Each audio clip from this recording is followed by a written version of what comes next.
This is not a dream.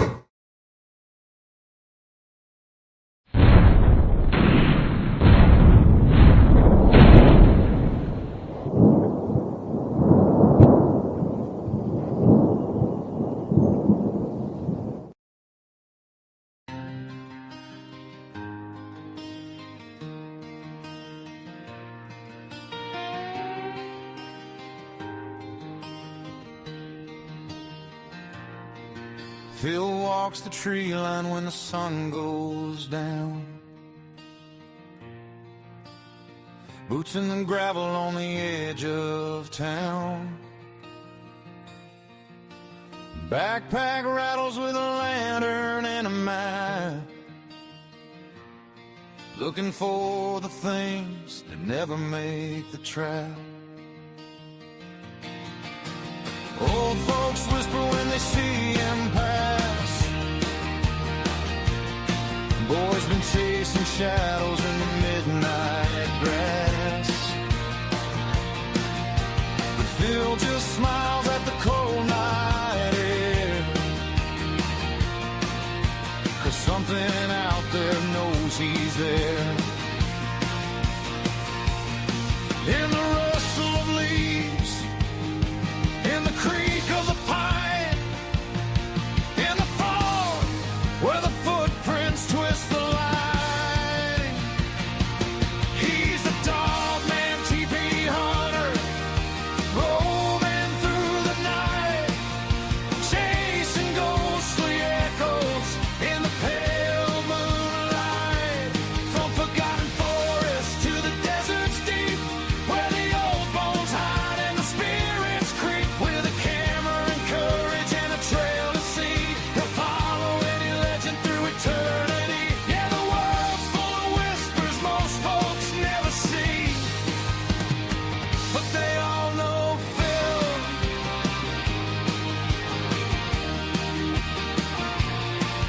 He slept in ruins where the cold winds cry, watch strange lights dancing in a cold black sky. Track bent branches where the tall grass sways, heard something breathing in the forest haze.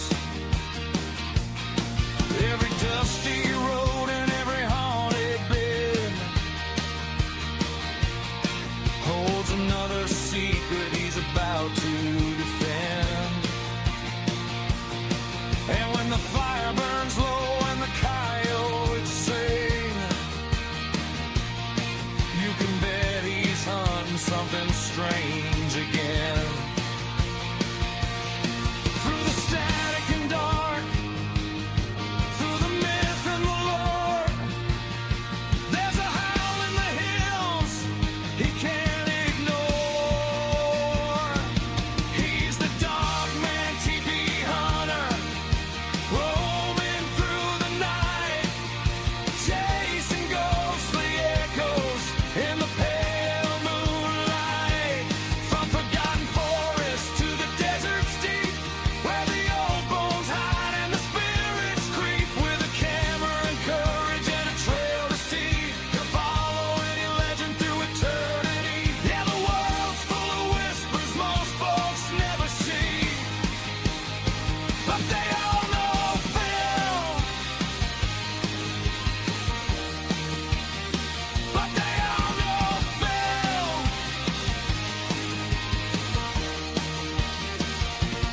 Maybe it's a shadow, maybe something real, maybe ancient footprints only he can feel. But the truth lives somewhere past the tree line bend, and Phil won't stop until the very end. He's the Dogman, Teepee hunter, roams into the trail, following the stories in the midnight gale. Ghosts in the rafters and beasts in the pines, calling out his name through the ancient signs. And if you hear a howl where the campfire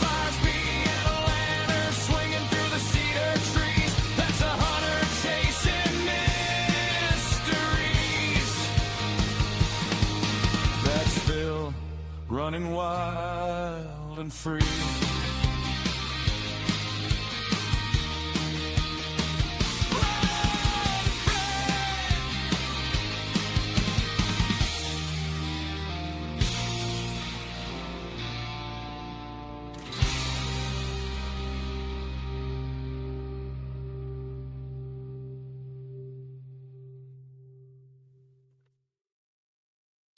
Supercalifragilisticexpialidocious boomerang. We're going to have a lot of long words on this one. A very good evening to everybody who's watching off to the Friday Night Files. This is a Dogman Teepee hunting production. And if you're listening to this, it will be on the Interdimensional Voyagers podcast as well. Thank you very much for being here. We've got a very special guest, very deep thinking man. No flies on him, basically. Andy Mercer. Now, anyone who is anyone in a paranormal field will recognize that name. So we're very lucky to have him on. Before we bring him on, I shall bring up the co-host as well, the flippity gibbet of Facebook, the gothic goddess of YouTube. Yes, Natalie Mosley. Hello. You know it's Mosley and not Mosley, don't you? I'm never get quite it in my sure if head. you do that on purpose to wind me up or not. Yeah. It's hard to tell sometimes. Yeah. But Yeah. I feel like I'm going to need my glasses for this chat as well, so that I look a little bit more intelligent. I don't need these. Only put them on to make me look more intelligent. I was going to say, I think we both need our goggles There's no on lenses in today. them. There's no lens in this. It's just a frame. It's just your eyes reflecting the light. But do you know what amuses me as well? Is like your intro song. It says like Phil running wild and free, and I have these little visions of this little guy running around like with his little torch in the. Yeah, I do. Your hair sticking out in all directions, looking for Dogman in the forest. Yeah, usually in my gym jams or something, you know, on me leopard skin mankini. Yeah. Yeah. And then everyone's running after you, trying to get you back to the asylum. Yeah. No, they'll never put me in that rubber room again. Yeah. Although I did learn to manipulate those crayons with my feet quite nicely, actually. Just some nice artwork on the walls. It takes a little while to do, you know, when you're on your back with your hands behind your back, you know, trying to scribble your name out on the wall with your toes. Like chewing on the crayon ends. Yeah, I get there. How are you anyway? You all right? I'm not too bad, thank you. It's a bit less windswept today. Yeah. I was going to say, did you jump overboard or something? What happened? With what was it, North Sea? The North? When? Well, your life jacket. Oh, I was trying to figure out where this one was going because the other day when we had the storm, I was driving back from the horses, come up the woods and over the hill. The rain was going horizontal and I nearly got taken out by a wheelie bin going across the road. Pitch black, so I was like getting flashbacks to that. It's like, to stop me drowning, just in case. I just want to give a shout out to Roxy's daughter, Ellie. It's her birthday today, so happy birthday, Ellie. Happy birthday. Happy birthday to you. Happy birthday to you. Happy birthday, dear Ellie. Happy birthday to you. Meow. She'll know that one. It's an in joke. Okay. Right. Okay. Right then. So what we're going to do, we're going to bring on our guest, Andy Mercer. Let's see if he's ready. He should be ready. I think he is. Yeah. Oh, yeah, he is. Yeah. Okay, let's bring him on. Hello. Good evening. Very good evening. Yeah. I feel like I need to be in the dark a little bit more. We're being very dramatic today. Yeah. It's a very shiny head. That's the reason to turn the light off. But you see, it's now glowing. So. That's all right. You can stay in the dark if you feel better. It adds to the ambience. Yeah, yeah. How you been, Andy? I am pretty good. Yes, been quite busy working on my next book project, which is running a little late. It's supposed to be finished by now, but some other things going on this year. It's been a bit delayed, but it's keeping me busy and things are going well.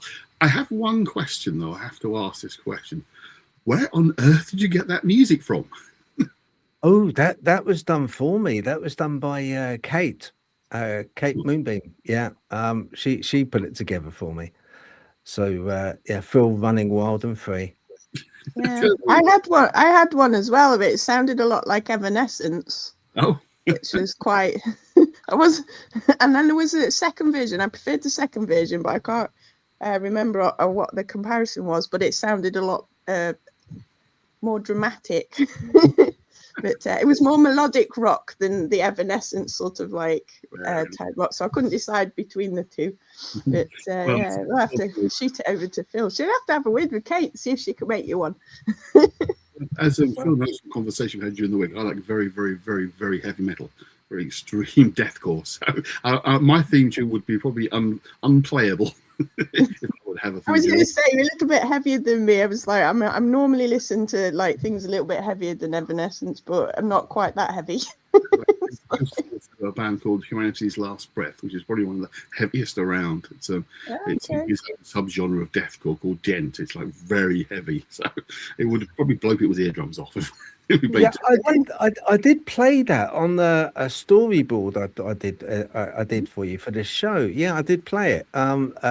It's actually, do you know what? It's not too bad, really. You know, it's okay. You know, it's okay. You know what I mean? It's not just. I mean, it sounded a lot like my mother, really. You know. Well, seriously, when she's got a very sort of deep and like she used to be an ex-smoker. You know, she's an ex-smoker. She used to smoke, so she's got. She's got that. Bless her. You would know that I used to be in a singer in a death metal band about 30 years ago, but I can still do the very deep growling voice quite easily. So which probably helped me deep anyway. But yeah, I can sing like that. Well, if you call it singing, I can vocalize like that, shall we say? That tends to be. Did they? I've got to take my hat off to some of these like these heavy rock guys because they sing almost to the point of like the larynx you can see reverberating in their throat. It's like kind of, I mean, they obviously put that on, they bring their voice down to that level, but it must, when they leave stage, you know, I can imagine them sort of like talking like Tweety Pie. Well, if you know how to do it properly, it's actually quite easy. You use what's called the false vocal cords, which are in the back of your throat, but they can vibrate slower and heavier, so they can produce that very deeper voice. I like that. There's one band in particular I think is quite funny. There's a band called Lorna Shore, which I'm also a very big fan of, but their singer looks like he should be in a pop band. He's got like sort of blondish curly hair. It's all shaved on one side, but he looks like small diminutive bloke. He looks like he should be like a chihuahua, but sings like a bleating timber wolf. He's got a very powerful deep voice when he gets going, and you just wouldn't imagine it to look at the guy. You really wouldn't expect him to sound like that. That's like a lot of them are shorter than they look, because Danny from Cradle of Filth is about this high as well, isn't he? Like, if they're even still going. Yeah. Does that mean, is there a height restriction on it then, do you think? Right, they're really tall and skinny with this sort of like the Norwegian, Swedish type death metal, or you're all get down and go really strong like that. The two ones a bit stretched. Sort of vibrates you down a bit and like compresses everything. More sort of black metal, which is very maybe up here somewhere, you know, like that. So, but then it's all and thin, so they stretched out the vocal cords in the other direction rather than pulling them out. Planning, was it?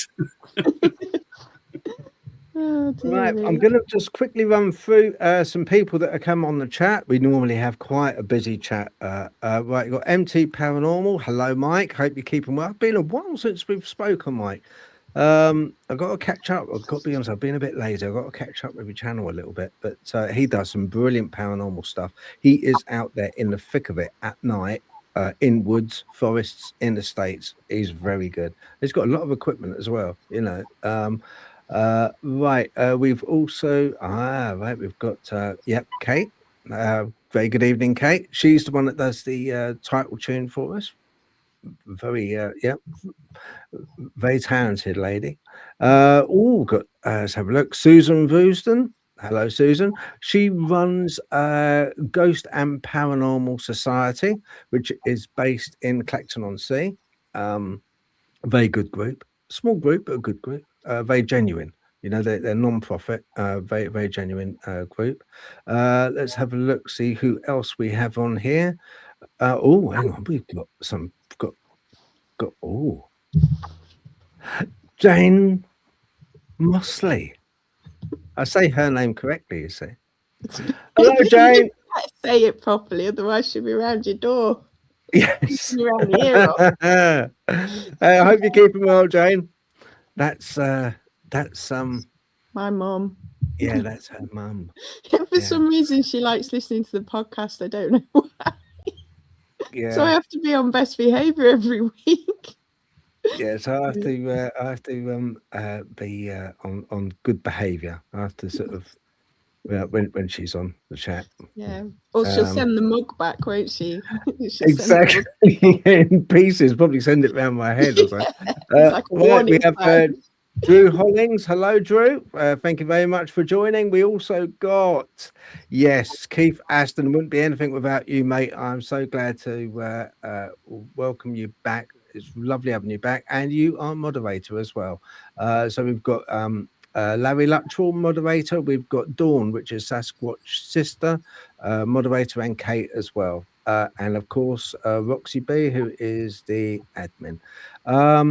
Right, so let's have a little look. Oh, who's this? We've got Michigan Cryptid.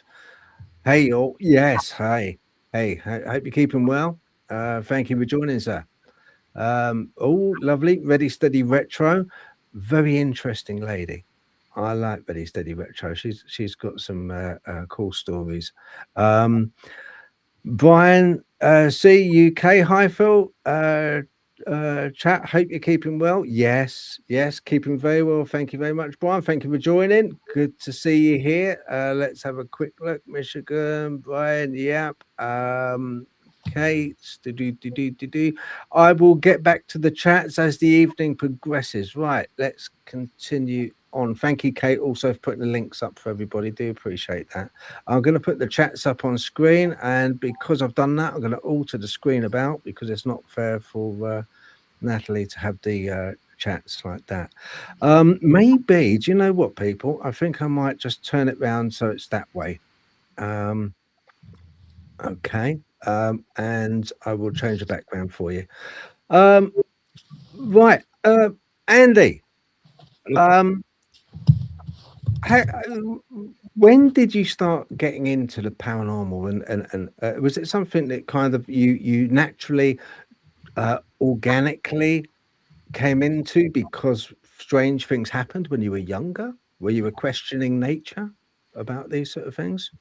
Well, the short answer is yes. I had an experience when I was about 9 or 10 years old that really mystified me, and it still mystifies me. It was a very interesting encounter. There was not some dark haunted mansion house. It was the middle of a summer day in the daylight, just in a country park. Do you want the full story? I'll give you the full story. Here, where I used to live in Essex, there is a place called Coalhouse Fort. Now, it's a fort that was built originally in Napoleonic times and then was built up more in the First World War and then again in the Second World War. It was used as a protection for the Thames. It looks over the Thames estuary, so it was designed to look out for obviously any ships coming through or aircraft in the Second World War. It had been in use, say, since the First World War, continuing, but by the 1970s, 80s, it was completely closed down. It was abandoned. It was not used. It was considered unsafe. Parts of the building were collapsing. So it was fenced off, corrugating iron surrounding it all the way around. But it was in the middle of a country park. And my family and I used to go there quite often in the summer, as other families did, to just have a picnic or whatever, just sit on the grass and just relax. And on this particular day, myself, my brother, and one of the kids had got into the fort because the corrugated iron was surrounding it, but there were lots of gaps. It was easy to get into it. So we were in the middle of what would be like the parade yard, the court ground. It's quite large. It's gravel ground. It's just a large area surrounded by the buildings all the way around. Like it's surrounded completely. And we were playing football, and one moment I was just sort of looked up to one side of it, and I saw two men in military uniform.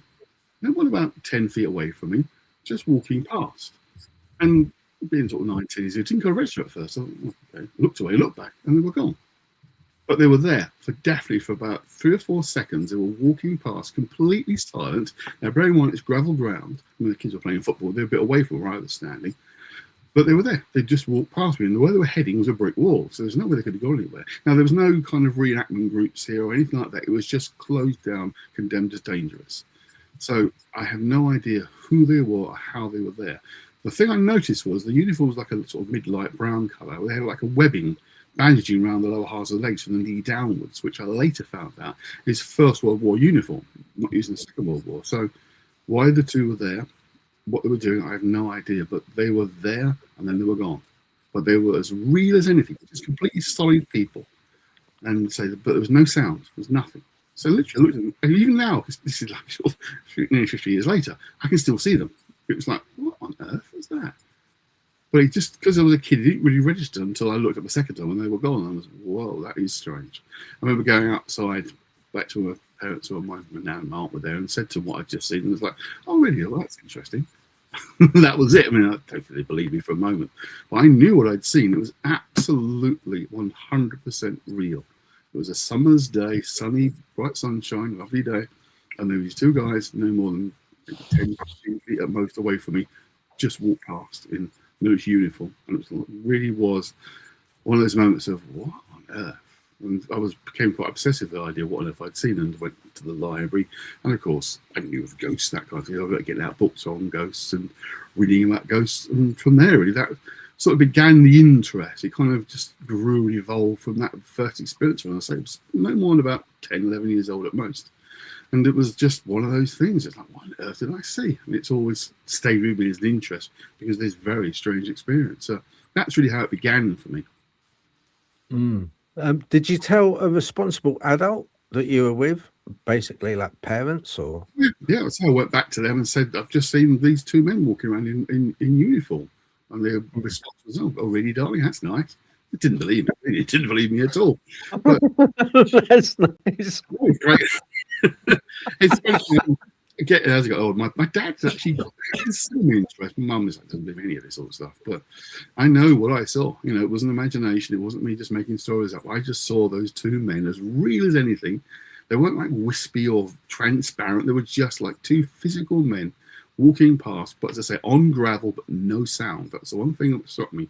I could hear the kids playing the football nearby. I'd kind of pull over to one side. They were further over this more the grass area. This is like a gravelled area. And if anyone's ever been to cold asphalt, you'll know the area I'm talking right in the middle. It's like a massive big courtyard. And I just walked towards, well, there must have been a door there once or a building or something, but by this point, where it had been obviously readapted for the Second World War, so I knew they built it up further. I found this out later, of course.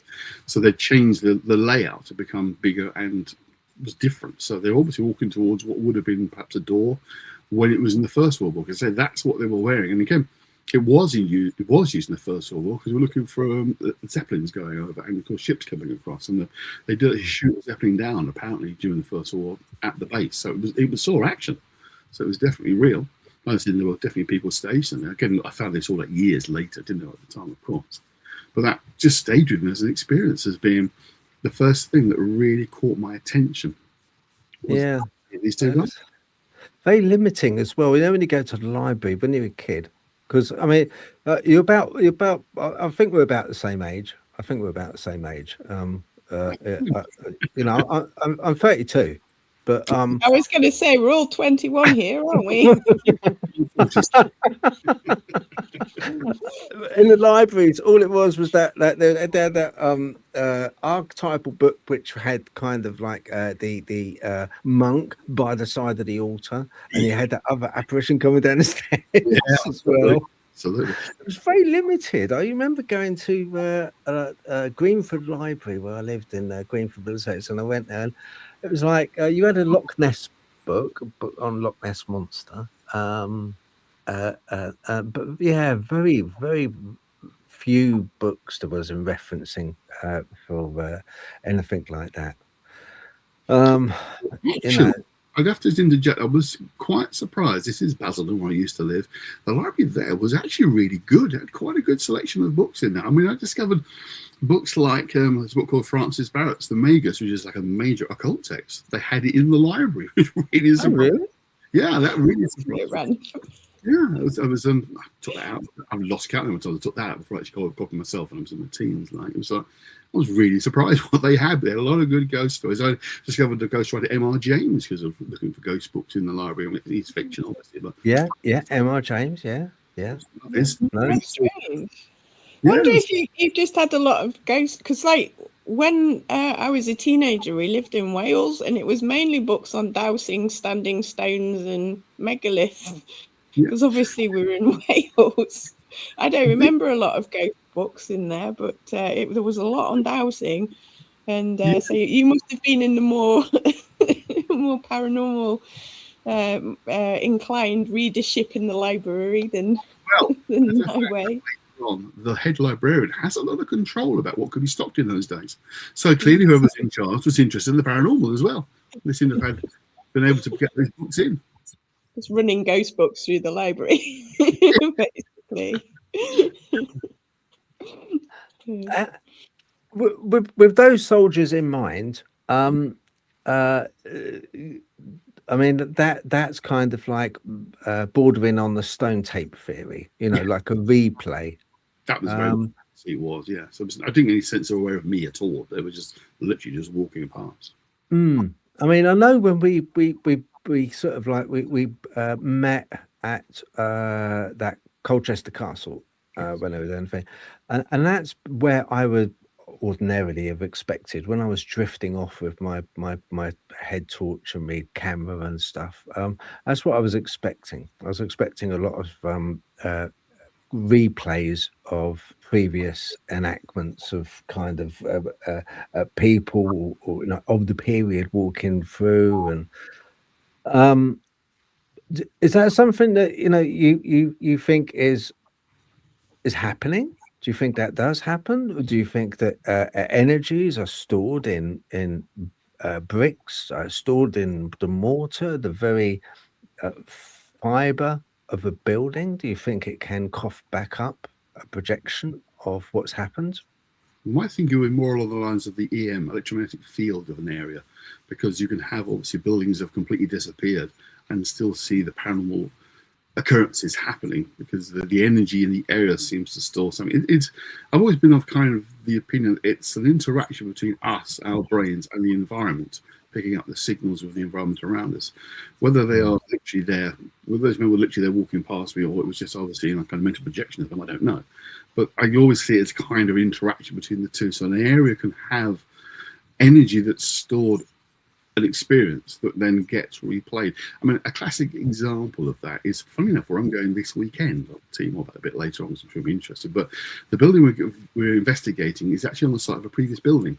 And one of the better known sightings of ghostly apparitions in the building that's there now is of a woman on the stairs, but she's not quite on the stairs. She's a bit off of them. And we know from historic research, the previous building, the staircase, was in a similar position to the current building. So she's probably walking up or down the original staircases of the previous building. But because they're close to each other, she appears to be near them, but not on them. So, you know, the building's gone, completely demolished. There was a small section of it left, actually, but that particular area of the building's completely gone.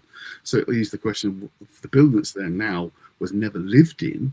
So whatever you're seeing is a replay of a random event from the previous building that somehow gets replayed. I mean, the question you have to ask yourself, which would be, if there's no one around and no equipment around, do these things ever get seen? Now, we know we've all caught stuff on camera that have been locked off in rooms where no one's present, and it's captured stuff. I'm sure you've had that. And of course, we are there, we see things ourselves directly. But if there's nothing there to record the event or energize the area's energy, which is what I think happens with cameras as well, they're interacting there, then does anything actually occur? But certainly the idea that it's the environment, the energies in the area that are what are recording these events, and something triggers the replay. again, don't exactly know what the mechanisms are. I don't think there is a rationally definable mechanism you can say this is the reason why these happen. It seems to happen almost at random. You can be in a building for days and nothing happens, go a dozen times, get 0. Next group to go there, get something fantastic the next day. It's like, well, why did I not get anything? I've been on those kind of more longer term investigations. We keep going back to a place and nothing really seems to happen. And then someone else has the one-off occasion or they get something. So there's no logical, rational pattern you can determine, but I think it's the energies of the area is the thing that somehow stores the experience, whatever it might be. I wonder if the building has some, or a building has some effect, because I'm just thinking about it with you saying about the stairs. There's another building on top of it, and she's slightly off kilter with the stairs. But if you actually took the building away, we don't see ghosts hovering about 20 feet up, going up and down. So I wonder if the building interacts with the environment somehow, and then once that building's no longer there, whatever it is that's going up and down the hypothetical stairs is no longer able to go up and down the stairs. Or whether, like you say, the building itself is interacting with the environment and creating a field of sorts, and then once that goes, like the field collapses a bit, and that's why. Because otherwise, I was just thinking about it. When they drop all the high rise flats and that, and they do the demolishing and that, and if you think you have like a haunted apartment, you'd be seeing people walking around about like 10 stories up, wouldn't you? You'd be like, what's going? I mean, I don't know if they do, like you're saying, whether we just don't clock it because there's nobody, close enough to see it. That's an interesting thought. Isn't it so actually? I've never seen a sort of figure sort of 20 feet in the air walking along because the building is disappeared. But I think you're going to something there as well. I think you're right. There is a certain sense of whatever replaces it also contains the energy as well that continues. I mean, in terms of a place interacting with where you're going, again, I won't name the place yet. I think we'll keep that for later. But where I'm going at the weekend is the one place I would say more than anywhere else does react to whoever's there. No doubt about it in my mind. Back in the early 2000s, I was involved very regularly with a company called Fright Nights, who were the original ghost investigation company that set up the public could go along to. There's hundreds of them now, but Mystery Mag and Fright Nights, we've got one came for the other, is the original one. And we went to Woodchester Mansion, I'll name it. We went there regularly in about 2002, I think it was, 2003. We had like a long kind of regular events going on, and I was on most of them. And you could tell the difference if the group who paid to come along were like a bit flat, not that bothered, not that interested. Nothing much happened. The building definitely reacted. If people were enthusiastic and excited to be there, looking forward to, or scared to leave, whichever one you would put it, then the place reacted. And when other locations, to a certain degree, have always done that, I think, but never more than at Woodchester Mansion. It seems to react to the people in the environment more than anywhere else. So that is definitely a part of the place. So it is that there is the idea, I'd say Ian Field I stick with rather than stone take physical building, but the physical properties of a place can perhaps be part of the energizing process. But our interaction with it is probably the critical factor that really makes these things come to life. I was going to say, with odd word to choose the panel, but yes, become reactive to our presence, absolutely. Do you know, Susan brought up, and Kate, thank you very much. You're very generous. Do appreciate that. And do you know, brings up just a quick thing. All right, because I'm going ahead of myself. Hang on, I'm a bit ADHD. Susan brought up a thing about she used to go to the library. And when she went to the library, she saw books on Borley Rectory. Now, that brings up about, yes, Andy. Yes, indeed. I can see your face. Yes, exactly.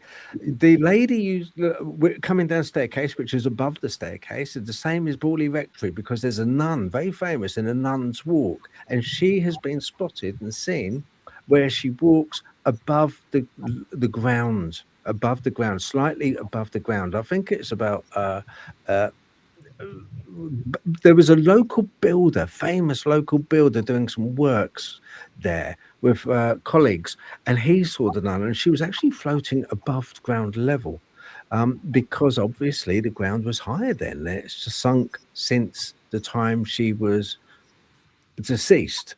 So it bears out. It does bear out what Andy's saying with energies then. And the energies then being static Hmm. and just replaying that static replay, you know, and it's almost as if they are incapable. They are incapable of adjusting to the reality that we're looking at the moment, but we're still able to view them in their static state and running through their life that they had.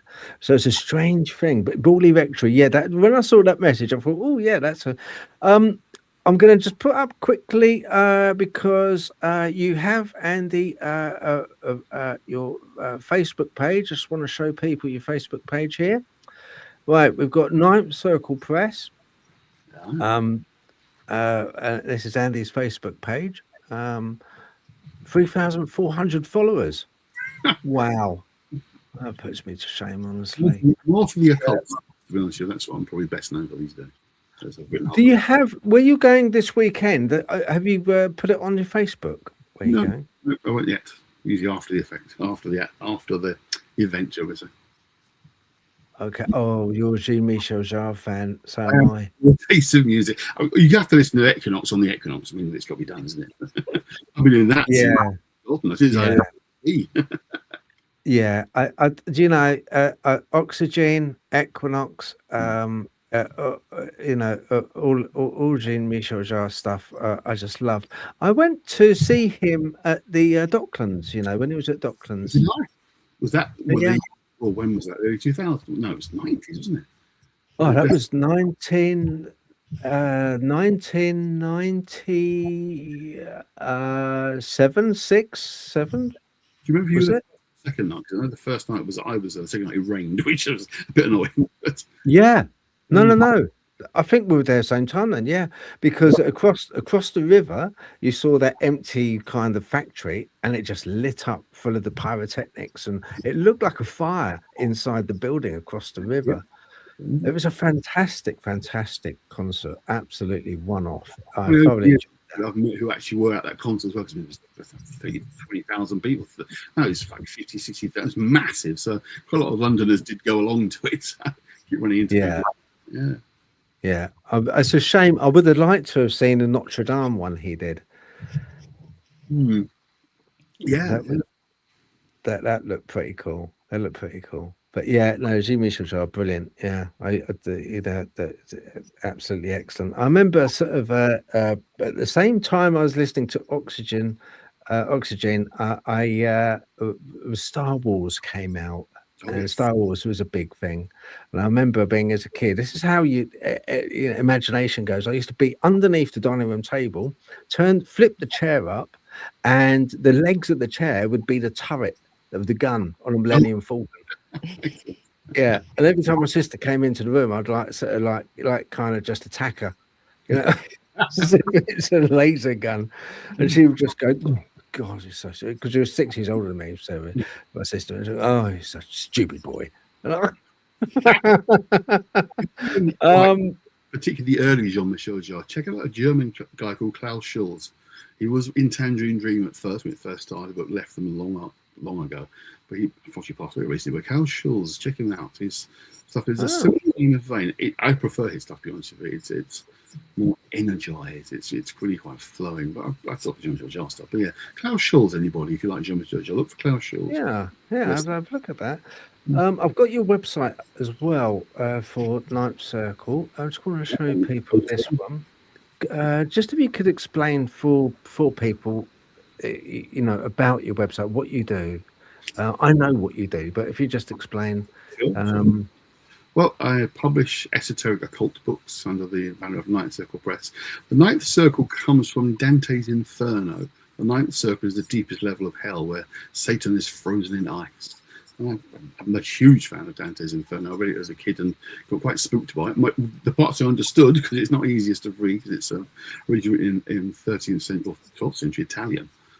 So it's not the easiest to read. The translations aren't brilliant, but there are some very good ones now. But that's why I chose that name, because it is, you know, we are into the occult, so we're going to be condemned to hell without a doubt. You know, as far as Dante is concerned, we're all destined for the deeper reaches of hell. But yeah, so I've started a few years ago. My kind of semi-retired psychotherapist, did that for like 20 years and decided to move away from where I was living, to move from Essex to over here in the West Country, and basically to start up a publishing company. I've been writing a few books as well, a few been published.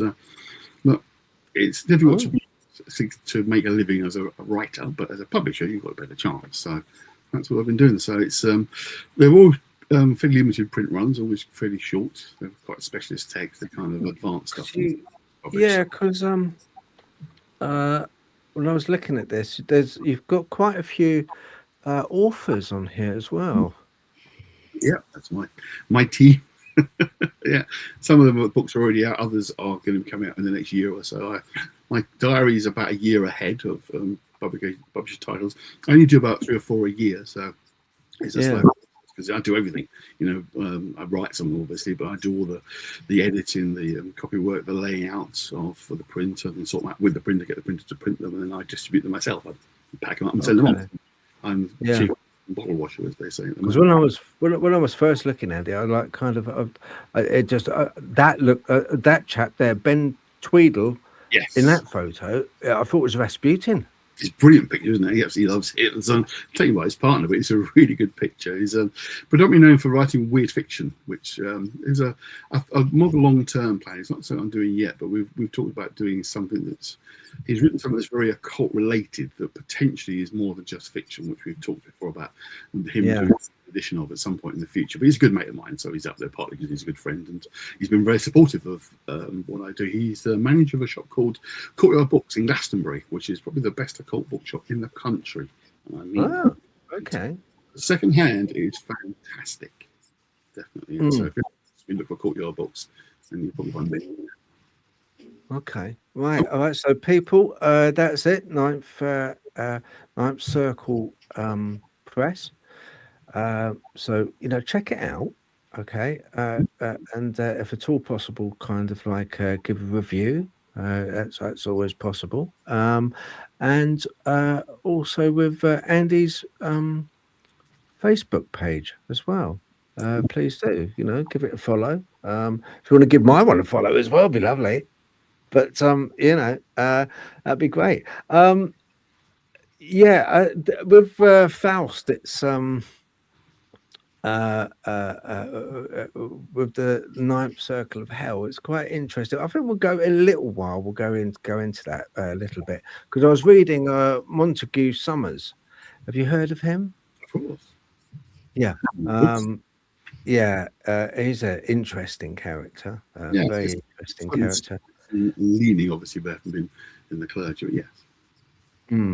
So we'll sort of dive a bit deeper into that, because we'll have another guy on soon, just popping on really is a friend of the channels, and his because my knowledge of deeper kind of like occult texts and things is limited, Andy. It is limited. I don't have your knowledge base that you have, I must admit. About 40 years of research. So yeah, exactly. So it's right. So that's a kid. When you now. There's kind of like a bit of a split off that I can see with you, what that happened. You're interested in one part with the ghosts and the paranormal, but then are you also interested in the more mediumship and the more psychic side of the paranormal? Again, because of personal experiences. Absolutely. I can give you a kind of there was a sort of a bridging moment between the two areas. I mentioned briefly that the library had things like Francis Barrett's The Magus.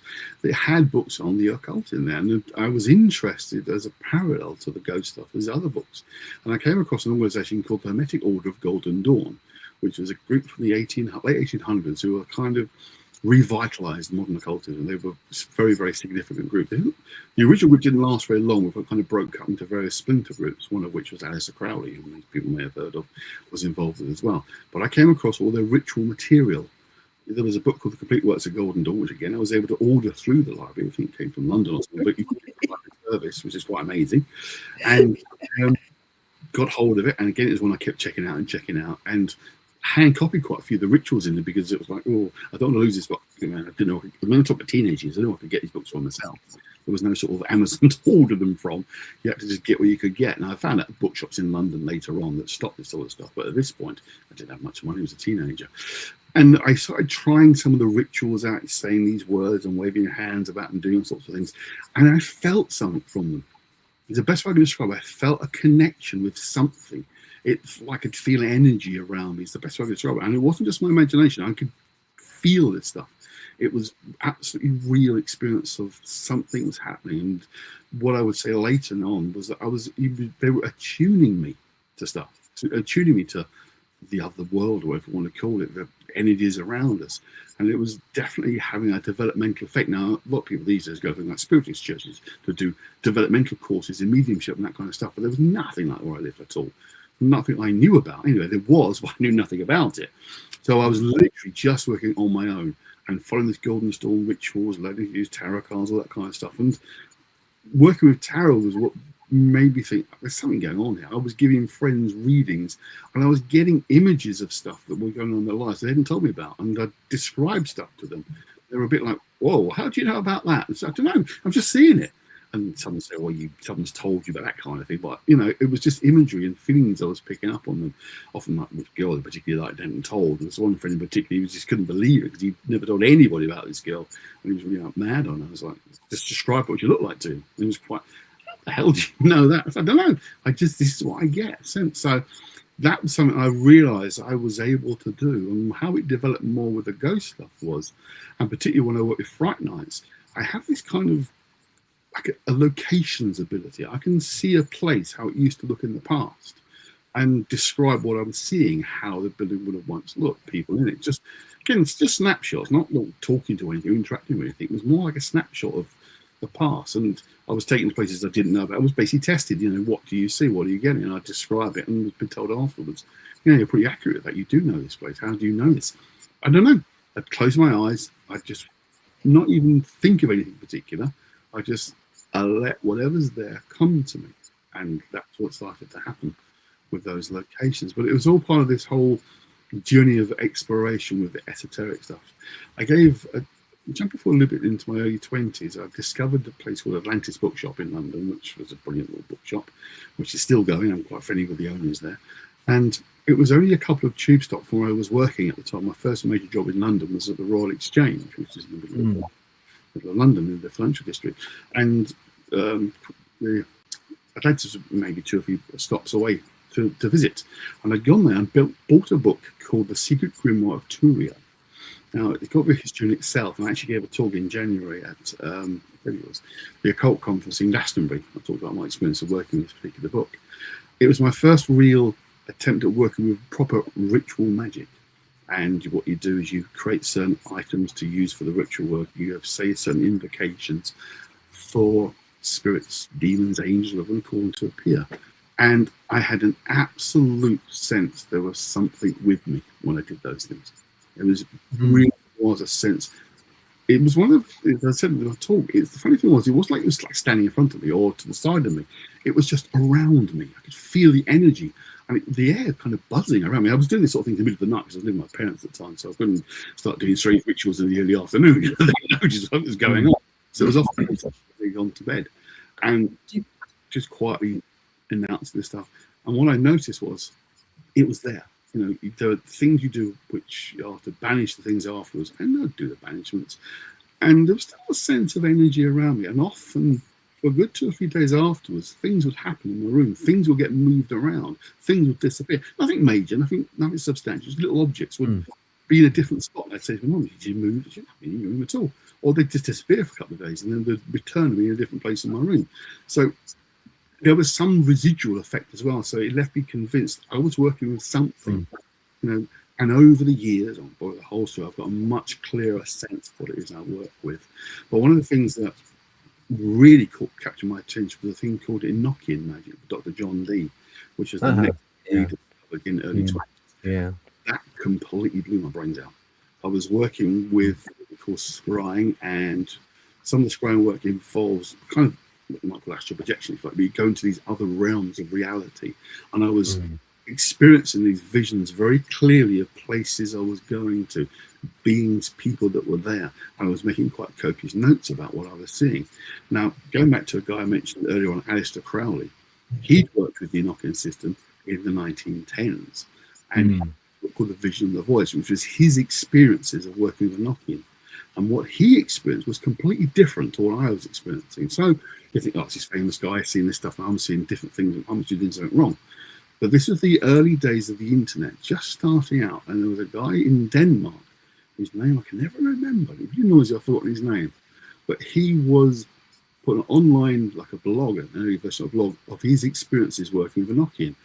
And he was getting the same things as I was getting, the same imagery, the same visions, the same feelings. I'm like, whoa, that's really intriguing. So two kind of average guys who didn't know about anything were getting the same stuff. Things were different. So it became clear these things respond to you, who you are as a person. You see and experience these things according to your own beliefs and ideas. So who would have contrary experiences of the same thing, but their sense of who they are and their understanding of things definitely influences what you experience. So it's not sort of set in concrete. Those experiences will alter and change depending on who you are as a person. And that, to me, was absolutely fascinating as well. But the side of all of this was my sense of picking up on places and locations was getting stronger and stronger through doing things with this ritual work. There's this attunement, if you like. So there is a strong parallel between the paranormal and the occult stuff that I've done over the years. But my focus is more occult based today because it's now my profession, if you like. But the paranormal has always been in it as well. So just to clarify for people listening who may not know, for a start, it's not just a case. Don't think that you can pick up a grimoire or a book and start doing a ritual straight off the bat. It doesn't work like that. It takes an awful long time to prepare and to read through the ritual. You have to read through it. You have to learn it. You have to absorb it. These rituals. It's something which, in a way, with the ritual itself, with a lot of grimoires, they're set out. The closest analogy I can use is a QWERTY keyboard. A lot of times, when QWERTY decided to lay out a keyboard in such a manner as we have nowadays, it's really to try and slow people up in the typing, because in typing pools they were going far too quickly with the keyboard that they had. So QWERTY came up with a keyboard which would hopefully slow them up somewhat. It's the same with rituals. They're written in such a manner that they slow the practitioner up. They make the practitioner think and absorb the ritual. These rituals are not something that you can just pick up and do. So don't think it's anything like that. To do properly, you have to actually be quite learn it. Like you're going back to school, you have to learn it, absorb it, and take it in. Do you think that there's a part of this which is psychosomatic from the point of view of feeling? I understand the guy in Denmark having the same. That is interesting. That is very, very interesting. The same experience and thoughts and sight. But do you think there's a certain amount of psychosomatic intention there? You're doing this. You're doing something which is let's fight naughty. Yeah, it's like kind of you're looking in a naughty book.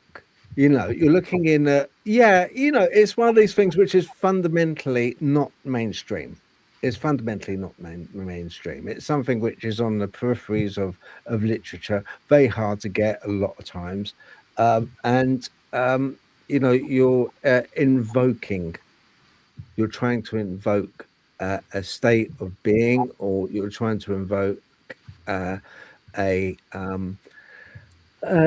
entity, even Enochian, with Enochian and John Dee.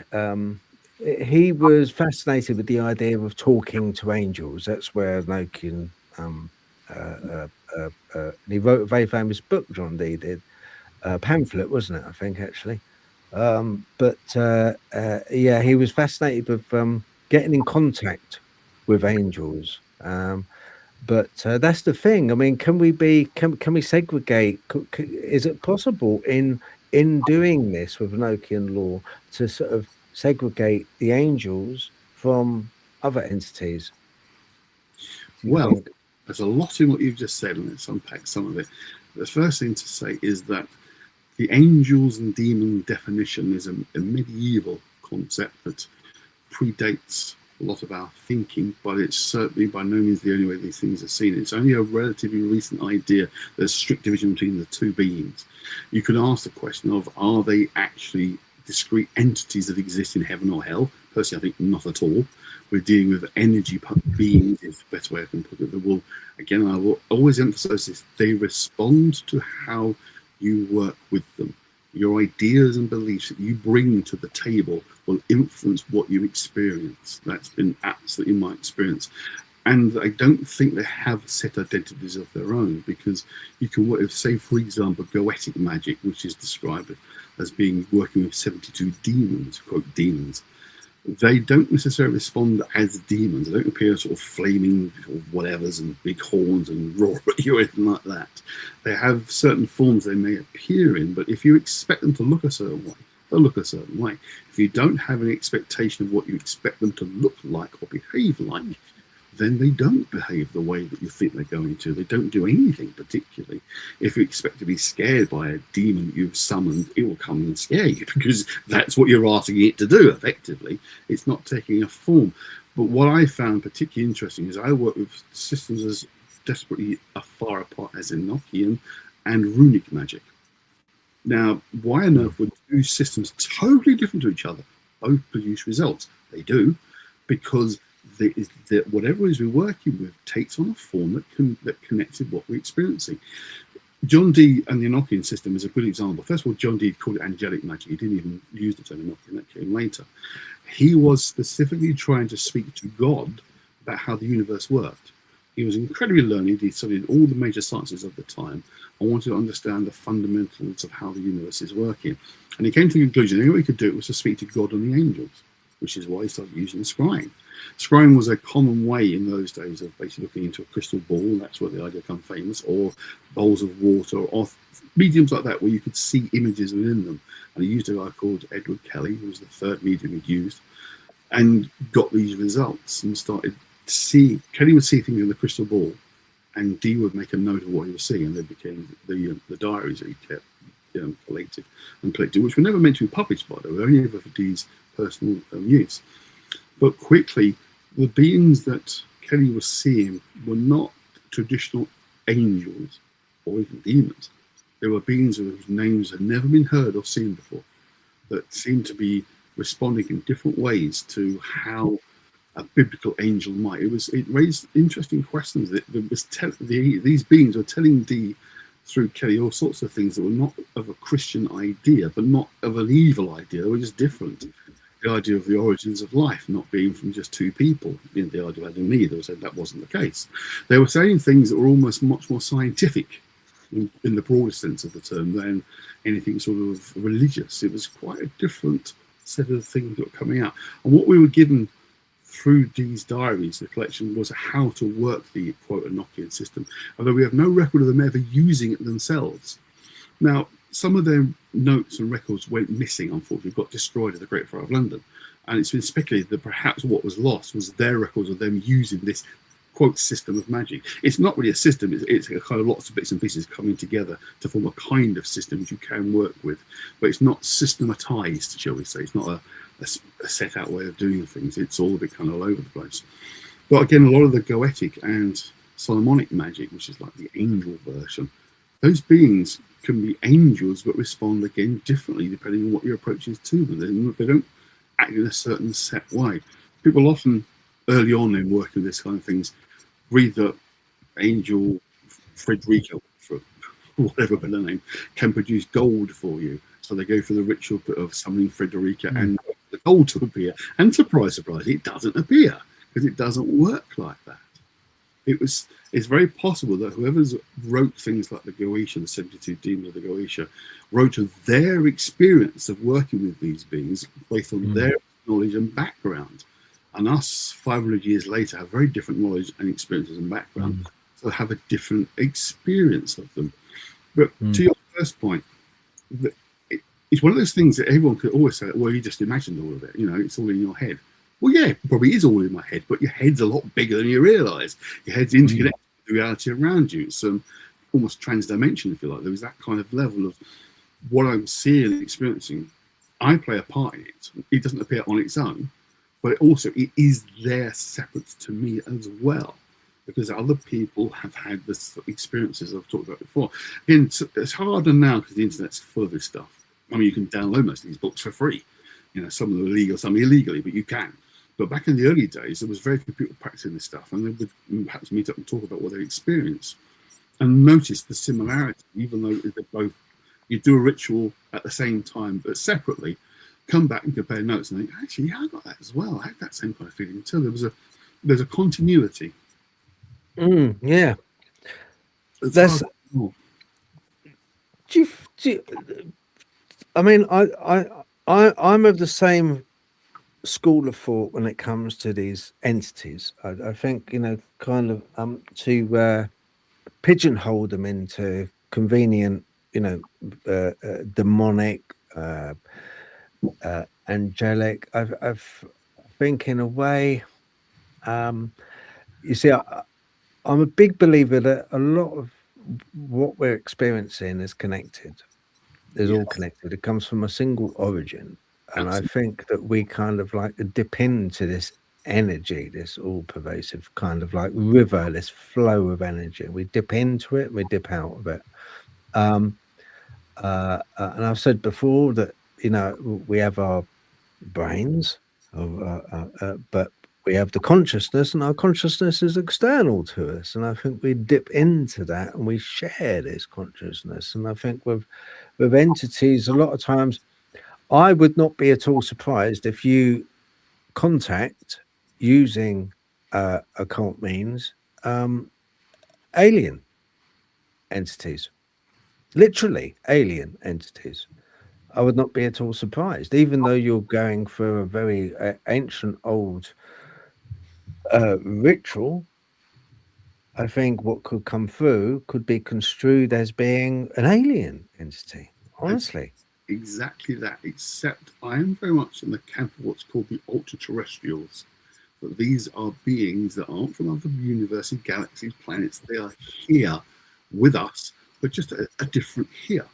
That they can cross into this here instead and manifest. I mean, it's a whole other topic really, but yeah, my personal thinking is those beings who work with ritual magic, the ghosts that we encounter, the aliens that we encounter, are all the same thing. They come from the same source of whatever that source is. They're from the same thing. I mean, there's a very good TV show that was based on the Ray Bradbury novel back in the 1980s called The Martian Chronicles, which I saw as a kid. And there was something in that really caught my attention and made me start thinking about this. There's a scene in which there's a priest who's setting up the first church of Mars, literally the first Christian church on Mars. And he's in the chapel, and it's late one night, and you can hear a movement in the back of the chapel in the sort of semi-darkness behind. He looks back, and a man steps forward, and it's Jesus, completely with holes in his hands and the crown of thorns bleeding on his forehead. And the Jesus being says to him, "You are doing this to me. Please stop doing it. It hurts." And the priest is like, I mean, I'm paraphrasing, obviously, but the priest is like, "What do you mean?" The Martians themselves, their identity is from the people who see them. So because he was a Christian priest, he saw a Martian, but he appeared to be Jesus. And because he was manifesting as Jesus, he was bloody painful. He had holes in his hands and feet and bleeding from his forehead. And that really struck me. That actually explains why people see different things. Because whatever it is manifesting from us. Because it's single. Because it's a single origin. We are almost like the. I've often said to people that, look, like you say, it's along the same lines. I could very well go out and see a ghost or hear a ghost, and somebody standing by the side of me would see and interpret the same event completely different, Absolutely. because it manifests itself in such a way that it makes itself acceptable to the viewer. Yes, exactly. It's Um, so it kind of, if you go out looking for aliens and UFOs, undoubtedly you will see a lights in the sky, and you will see a alien entity. If there is, if you see an alien entity, you will see an alien entity. You will see like the and a lot of it is very absurd. When it appears to people, it's in a very absurd manner. They might be dressed as a clown, which has happened yeah. in Essex. They may be dressed in such a manner that they look like the Flatwoods Monster with a aura around them. And once again, you get this smell with the entities. You get like this stench of sulfur and rotten eggs, and almost like vinegary smell as well. You get a smell with these aliens, which parallels very closely to normal paranormal ghost entities, where people go and go, yeah, I've got I saw a ghost. Yeah, I did see it, and tapping. I heard a lot of tapping on the window. Really absurd, strange things which happen, which is they almost present themselves in a manner which, if you were to recount your experience, no one's going to believe you, because they've shown you in such a manner that it is absurd. Yeah. But there is traits, as you say, there's traits with all of this which bleed over into one another. The tapping, that is people like tapping on a window, tapping on a door. Don't answer the door. When you hear tapping, and usually it will tap 3 times. Knock, knock, knock. Pause. Knock, knock, knock. Always in 3. It'll always be in 3. And then you get the other side of things with Men in Black. So you get the paranormal side. Don't ask a evil entity in your home. Don't ask them in. If you ask them in, you're asking for trouble. Don't ask them in. So you get Men in Black. They turn up at your door in godforsaken hour, saying that I would like to talk to you about a sighting you had. The one thing is, they ask for permission to enter. Same type of thing, isn't it? It's a strange. I do absolutely 100% agree with you, and I do think, Andy, that you completely right. There is, and we've got to start thinking a little less, because at the moment, with a lot of the groups, and a lot of the social media is fractured, and it's fractured into very close, cliquey groups, and these groups, because they're so introvert and into whatever subject they want to believe in, Bigfoot, they won't believe it. They won't comprehend the idea of Dogman. Dogman groups won't comprehend the idea of Bigfoot. That you'll get paranormal groups that won't even entertain. Well, they pretty much hate everyone, but they won't entertain the idea of aliens. Alien groups, they're all kind of like fractured. But I believe that we should embrace all of these entities and all of these experiences as a whole. Do you think that that's the right way of thinking? I agree. It's one of those things of which we are seeing this more and more, the fracturing of groups. I mean, there are psychological reasons behind that, which we haven't got time to go into now, but it's a feature that's been happening since the last sort of 5 years or so, especially. I mean, Bigfoot's a good example, actually, and the vitriol and hatred to the 2 Bigfoot camps. You had Ron Moorhead on recently, who was part of these interdimensional Bigfoot idea that they're not fully normal cryptid creatures. There's more going on, and I tend to lean that way myself. But then you get the ordinary flesh and bone Bigfoot believers, and they hate each other. But we're even discussing the alternative possibilities, that because the flesh and blood and Bigfooters want to be seen as scientific and rational and quote normal, when they see the interdimensional Bigfooters as completely crazy loonballs. But yet, much of the evidence leans that way, for something to be missing for so long, to be able to evade any identity or capture. Something more to just be some kind of flesh and blood creature that we should be able to have captured by now. There's something more going on. So I think it leans that way as well. I think it falls in the same category as what we're talking about now. But I know from a friend of mine in America, the vitriol and hatred between the two groups is phenomenal. It really is. When you consider the average normally out there thinks we're all bloody lunatics anyway. So, you know, I wouldn't differentiate between us as being crazy. It's funny how it's gone that way. Do you think that's more a nature of how they're perceiving them?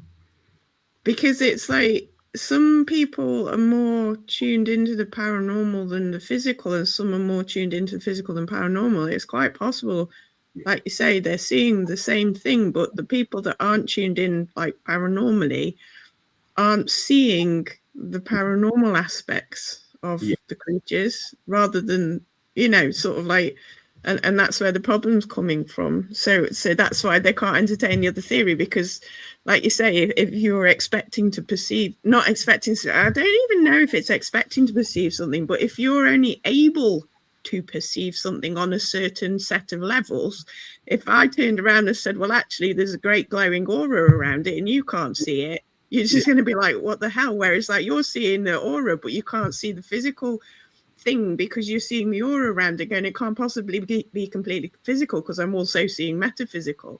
And it's like, so some of it is like a perception filter on what we can and can't perceive as well. Because it's like when you were saying about the creatures, it's like it is how much of what we're seeing of them is deliberate and how much of it is them being forced into a form.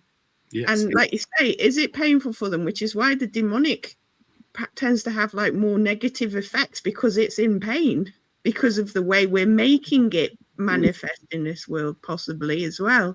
Well, exactly. If you're supposed to be a flaming beast and your skin's on fire coming out of you, it's really painful. You know, you're making it. Nice. Exactly that. I mean, as I say, those creatures will present themselves in the ways in which adhere to what your belief system is. And if you are out there looking for a flesh and blood Bigfoot, then you see a flesh and blood Bigfoot, and that's it. There's your proof, scientific evidence. It's a physical being. And so the guy next to said, well, hang on, he was glowing. You know, it's like, oh, I didn't see him glowing. He wasn't glowing. And there's a thing called the trickster element to a lot of this sort of stuff. These things are kind of toying and playing with us. I'm not convinced of that. I think, again, it's because of the amorphous nature of the things themselves. They only partly form because they can only pick up so much of us. But I think the key for me is they have no identity of their own. A common element, a lot of sightings I've noticed, particularly sort of out in the wild, if you like, is these things often start as a ball of light or pinpoint of light. Someone, Andy Collins, is a writer I know quite well, mentioned many years ago, one of his books, this idea these balls of light as being the first sign of manifestation. What were the photographs he and Graham Fitz were taking back in the 80s? They were like little dark patches on the footage, on photographs, and then people would see things, would seem to be an occurrence that somehow like a light or dark energy ball is the first manifestation, and then it becomes something else. So later on, as if their pure form of these things is as an energy. But I think it's important to get them across the point they have no identity. They don't have a form of their own that there would be if you weren't observing them. But they are just totally mimicking what's being fed to them. You know what I mean? So it is purely it's like a ball of clay. So you make it into something. Yeah, the only issue I have with this is where you have experiences that you are not expecting. Like we had Daryl Denton on last week? Time's a bit screwy at the moment. And he had literally no idea that there was Bigfoots anywhere near him, didn't know anything about them. Grandfather never said anything until he was, I don't know how old he was, but he was old enough to, to be off on his own hunting with his mates. And it's like, and he literally didn't know what he was seeing. And it's like, so how can the issue I have with they manifest the way you expect them is if you don't expect anything because you don't know about it and they still manifest to you, are they just borrowing someone else's expectations and manifesting to you in that way? Or is there some element in your mind that they've picking up on that you're completely unaware of. Well, as a psychotherapist, I would say there is an element of the subconscious playing a part, and it's the images being drawn from your subconscious. And if we talk about is the collective unconscious is a reality, which as a Jungian therapist, I think it is, those images exist deep within us anyway. So there is a level that can be picked up on. But are you saying the guy had no idea about Bigfoot before he saw what he saw? Yeah, I think he said, didn't he? That because he was so shocked. He literally jumped 23 foot out of a tree because he didn't know what he literally didn't know what he was seeing, wasn't expecting it, hadn't gone looking, he was hunting. What I would say it's in the American, it's particularly collective psyche of the Bigfoot phenomenon, because it goes back to long before we arrived over there. So it's in their collective psyche anyway, the concept of Bigfoot. Because Bigfoot is a fascinating one for me because it only really occurs in America. We have the Sasquatch in the Himalayas and in Russia, so there's possibly a link there. But there's very little record of these sort of beings wandering around Europe, for example, going back centuries, even when there were massive areas that were unoccupied, like the Black Forest, for example. There's no real stories of Bigfoot there. It's very much an American phenomenon. So it's something deep in the, pre-Columbian American society, the Native Americans, is something deep within them that I think is bleeding into our modern thinking as well. There's something, that's why I find Bigfoot itself as a phenomena fascinating rather than the creature, because it seems to be so strongly located there. You get cases around the world, obviously you do, but the number, the sheer volume of sightings are in North America, far more than anywhere else in the world apart. So the Yeti idea. They're more frequent. I think they're more frequent, definitely, in North America. Just quickly to go back, I think a lot of it. There is one group which is studying in the most scientific manner they possibly can, which is a difficult thing to do when you're dealing with something which is doesn't want to be seen, and leaves footprints, and then the footprints just vanish. The footprints are there, but then the entity vanishes. The Bigfoot vanishes. It seems to go nowhere further. The footprints just stop. And when you're dealing with something like that, it's very strange. The light anomalies that happen, very much so. People often see UFOs, and where they see a UFO, there is very often a sighting of a Bigfoot. Been witnessed quite a few times, that has. We also have to remember that in every genre of paranormal and supernatural, there's an awful lot, especially people that have dedicated their lives to this. They kind of like grow. They learn to grow a barrier around themselves, and they're very suspicious naturally, because they've been berated.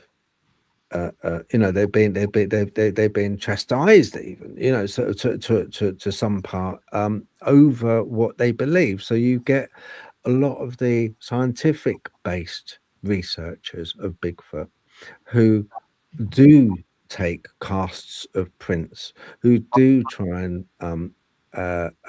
lay out a whole menagerie of trail cams, who do take samples, DNA samples, who do a lot of study work. Then you get the other camp, which are perhaps a little bit more on the side of, well, they are beamed down by UFOs, and they disappear because they're interdimensional entities. So when you're trying to, from the point of view of researchers who are more scientific based, it nullifies every time that it's mentioned that they're interdimensional and they just disappear. It's something that they can't categorize. It's something they can't measure. So they end up rebuking it totally. Yeah. And that blinkers to a certain extent. Yeah. So that's the reason why these two camps kind of they kind of like have friction between them. And I'm afraid to say that with Bigfoot, it's a very old entity. We have had it in Europe. We have had it in nearly every country of the world, I must admit. Years ago, and we've got it now on churches. You go into quite a few churches in England, and you'll see a big, hairy man holding a club called a woodwose. That could be very much construed as being a Bigfoot, a large, hairy man holding a club, which, funny enough, they often hear wood knocks. Is it because they have a club? Who knows? But and they were often put onto churches because the people going to church back in the day were very much in the belief of forest creatures, entities, spirits, demigods, even. So they were very much believing in that. And so in a way, what they did, they put these woodwoes, dragon type entities on the arches of the church to protect the church, because they were protectors. On fonts where babies were christened, they would have woodwoes with a club, because it was a protection. It was like saying, okay, look, we understand you believe in these entities, and to put your mind at rest, we're going to have them on a font. We're going to have them above the church, so nothing will harm you in here. Nothing will harm you. It's kind of a bit of a cop out, but it's just sort of getting people in and getting them so that they're reassured, because they were very much, it was a transitional time. But yeah, I think we've had these entities now. Whether Bigfoot is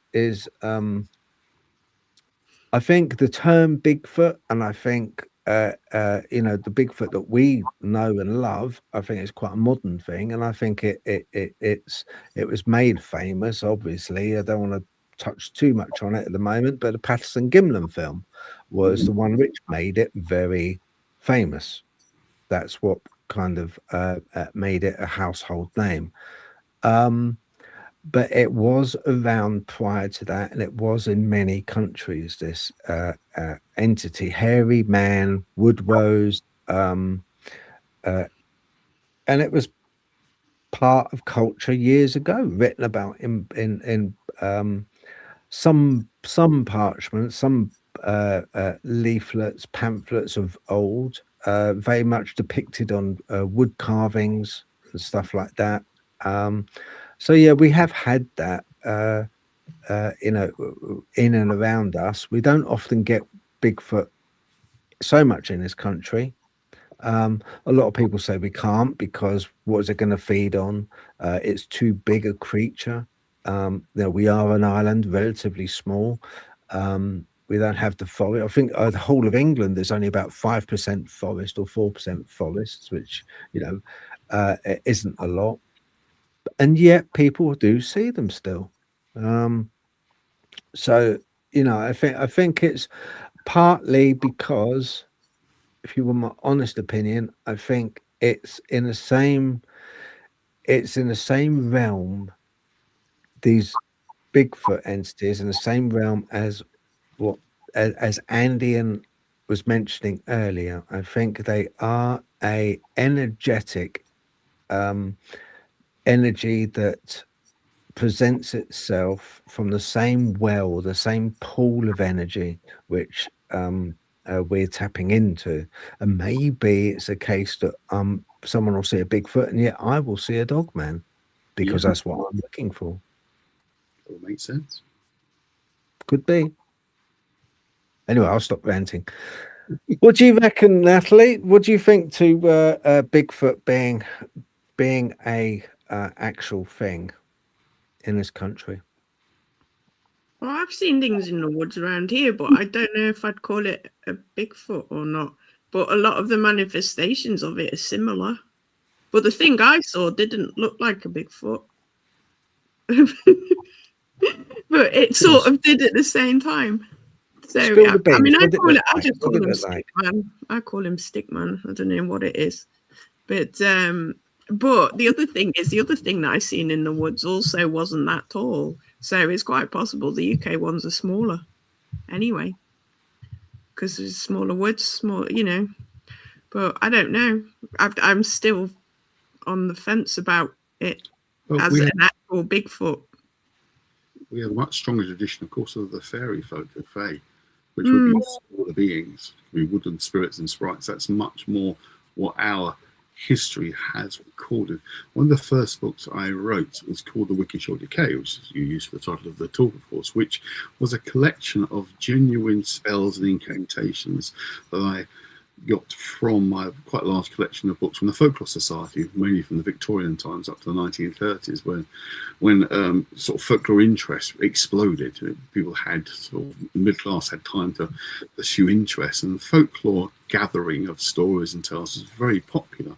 And to say, in these collections of books were genuine examples of spells and incantations, but also I came across lots of first-hand experiences that these writers had recorded of village folk seeing phenomena, seeing creatures, seeing small beings, often coming from hills or underground, that would manifest and appear from nowhere, that would act very strange and then disappear again. And they're often described as being smaller than human size, sort of gnome-like, dwarf-like. So in our history of strange sightings, phenomena, it tends to go more on that route of stuff that would, creatures that emerge from the underground or would appear from nowhere. There was a couple of stories that I read that particularly really stuck with me, that were really quite strange. An occasion where in Scotland, a group of people saw two, what they thought were children who had grey skin, who somehow managed, according to the report, teleport a cow off a cliff down to the beach and then disappeared. But they observed the cow go from the cliff to the beach, and these grey-skinned children seem to have caused it. Which, and I say, a number of people are supposed to have seen this phenomenon. It's again 1800s in Scotland. Another occasion when sailors were out, trawlers were out, came from Scotland, this was, it was a small ship with a few crew, and they said at one point this being landed on the top of the mast. So it was about 4 or 5 foot tall, black with red glowing eyes, and stood there for about a day before disappearing. And that sounds for all the world like the Mothman. But this is northern Scotland in the 1800s. But they all described seeing this and being terrified of it, and initially unable to fish, but after a few hours it's just, well, just carry on fishing because we need the fishing. But this thing was standing on top of the ship. I mean, these are just random examples of some of the weirdness people were recording and experiencing. And whether that's to do with albatross belief, I don't know. Whether these other beings have always been around us, and in Victorian and earlier times we saw them come from the ground, whereas now they see grey short aliens coming from spaceships in more modern times. You know, our understanding of where these things could be coming from has been shaped by culture and history, so they start appearing again differently, but still a phenomenon. But certainly in Victorian times especially, the sighting of, in earlier, say, these small fairy-like beings, elves if you like as well, was the common cryptid that was seen in the UK, was small fairy-like creatures who appeared to come from hillsides or underground. Particularly in Ireland, were very common, those kind of underground beings being seen and appearing. You know, the banshees with the strange noises they made. They all fit that kind of paradigm, if you like, of paranormal that fitted with our sort of history. Whereas, as I said before, American native culture, particularly the tall, big, hairy man was much more common. Again, as Phil's saying, doesn't mean we didn't over here at all. Of course, that's quite possible we all have. But they fit into that kind of fairy folk form, if you like. You know, you're talking about the teleporting cow.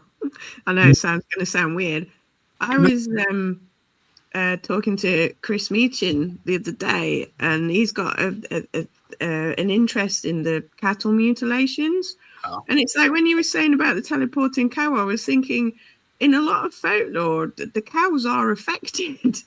And if you think about it, and it's like, I'm thinking, what is it about these poor cows that seem to be attracting? And then is the cattle mutilations actually linked to that kind of?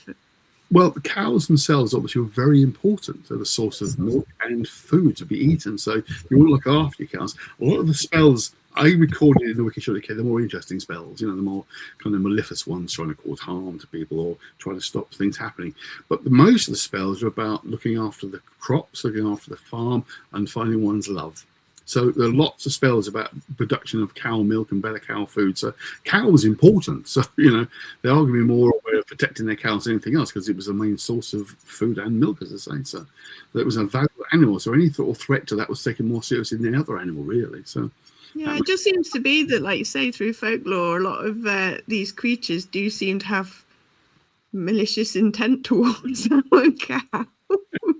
And it's still continuing now. Like, say, if you think about the cattle mutilations thing in the UFO, and if you could say that is similar beings, like, across the board, they are still interfering with the cows.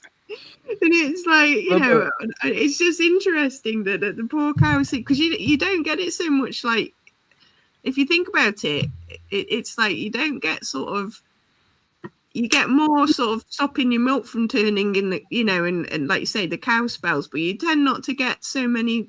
Well, I'm extrapolating here. I'm assuming that there are, or I haven't seen as many spells based upon sort of getting, sheep and pigs.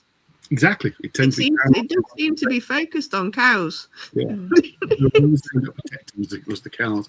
Often you think perhaps the cows are more left out in the big field by themselves. Sheep for the wool was useful, but cows, they produce a lot of meat in one cow, and of course milk production is vitally important. So they played a big role. But I also find the mutilation thing is an interesting one, because again, that's much more of an American phenomenon. Yeah, it's so important. Cows in India, for example, I mean, it's not often people think they worship cows. They don't. The cow's not seen as sacred. It's seen as an essential being, so it's looked after with reverence. But you don't get stories of cow mutilations from India. It is very much an American phenomenon. Again, there's something in that. I think there is something in the fact that these things seem to be more located in one part of the world than another.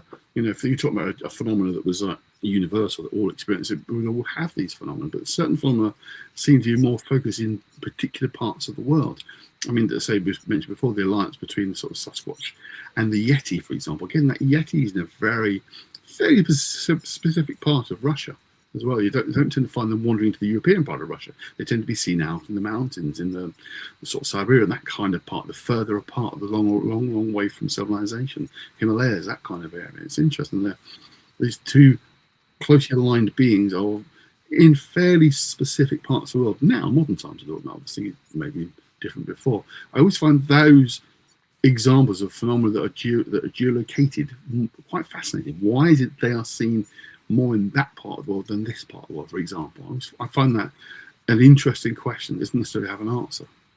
Yeah, because we were talking the other week with Mary, who's in the Netherlands, and she was saying, like, again, they tend not to have cryptids there, but they have trolls.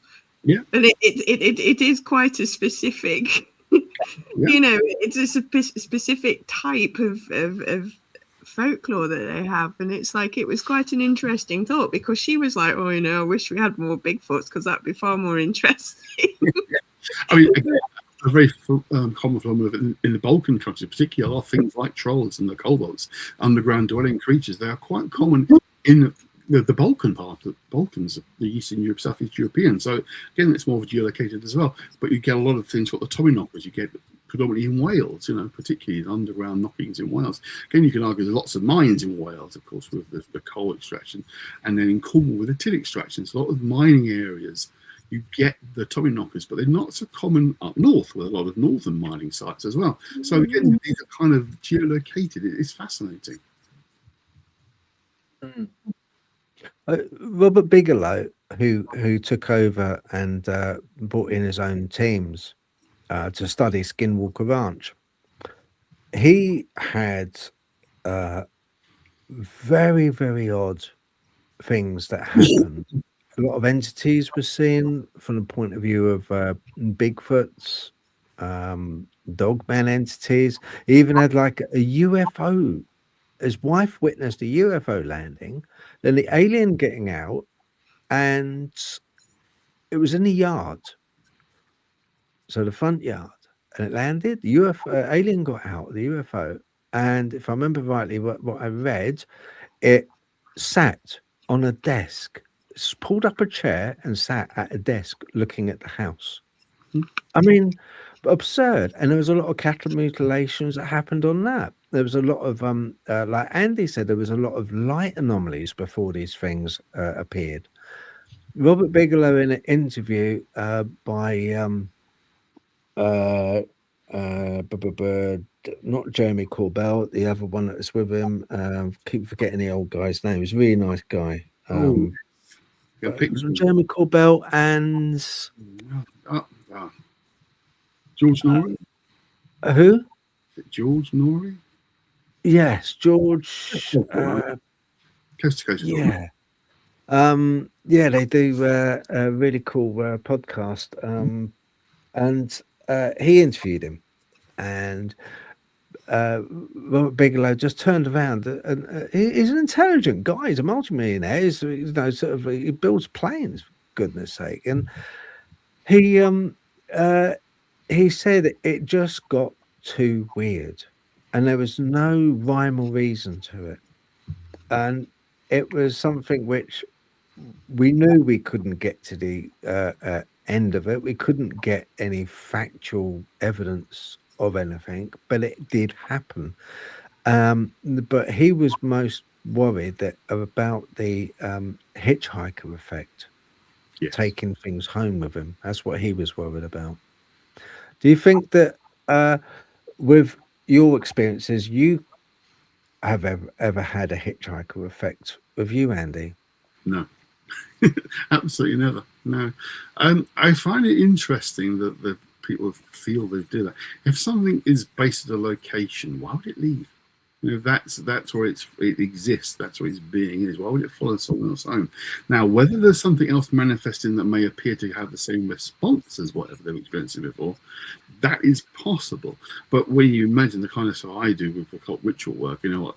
If anything came home with me, I'd say, well, you join the club, you join the crowd. There's other things already here. You might find that uncomfortable, so they might not like you being here. But no, I've never experienced it myself, and I don't know anyone directly who has. I mean, people may have done, I don't know. But my own experience that hasn't really occurred very often, because if you're dealing with something that's empowered, going back to the beginning, by the area it's in, be it the stone building or the EM field, as I prefer to say, it's allowed to stay there because it belongs there. It's located there. It's like, why would you go and sort of just drift off? You've got a perfectly nice house, go live in somebody else's house, or you've got your own home that you know well and comfortable with. To me, it seems unlikely. So it's not possible, obviously. I don't know. But going back to your saying about the Skinwalker Ranch, I don't know if you've been following the new series with the new owners, Brandon Fugel, and the TV series they've been producing, because some of the stuff coming out of that is very much leaning towards the notion of some kind of interdimensional effects occurring. This whole appears to be some kind of energy bubble that surrounds the farm itself, or the ranch. And if you pass through the perceived barrier, that's when things go really strange as you go through the barrier from within to without it. So it's suggesting some kind of, again, a massive EM field surrounding the site that is very strong and causing all sorts of very strange anomaly that, again, is inexplicable, that doesn't add up to particular patterns, as we were saying before. All sorts of just general strange, high strangeness occurring in the area. So if you've not been following the show, it's worth watching. There's a lot of flan and waffle that goes on in, unfortunately, but when they do their proper experiments, the results are fascinating. Yeah. No, for sure. It's I don't know. It's just it's. Do you remember the Sandown Clown in the Isle of Wight that happened? No. It was witnessed by a couple of boys.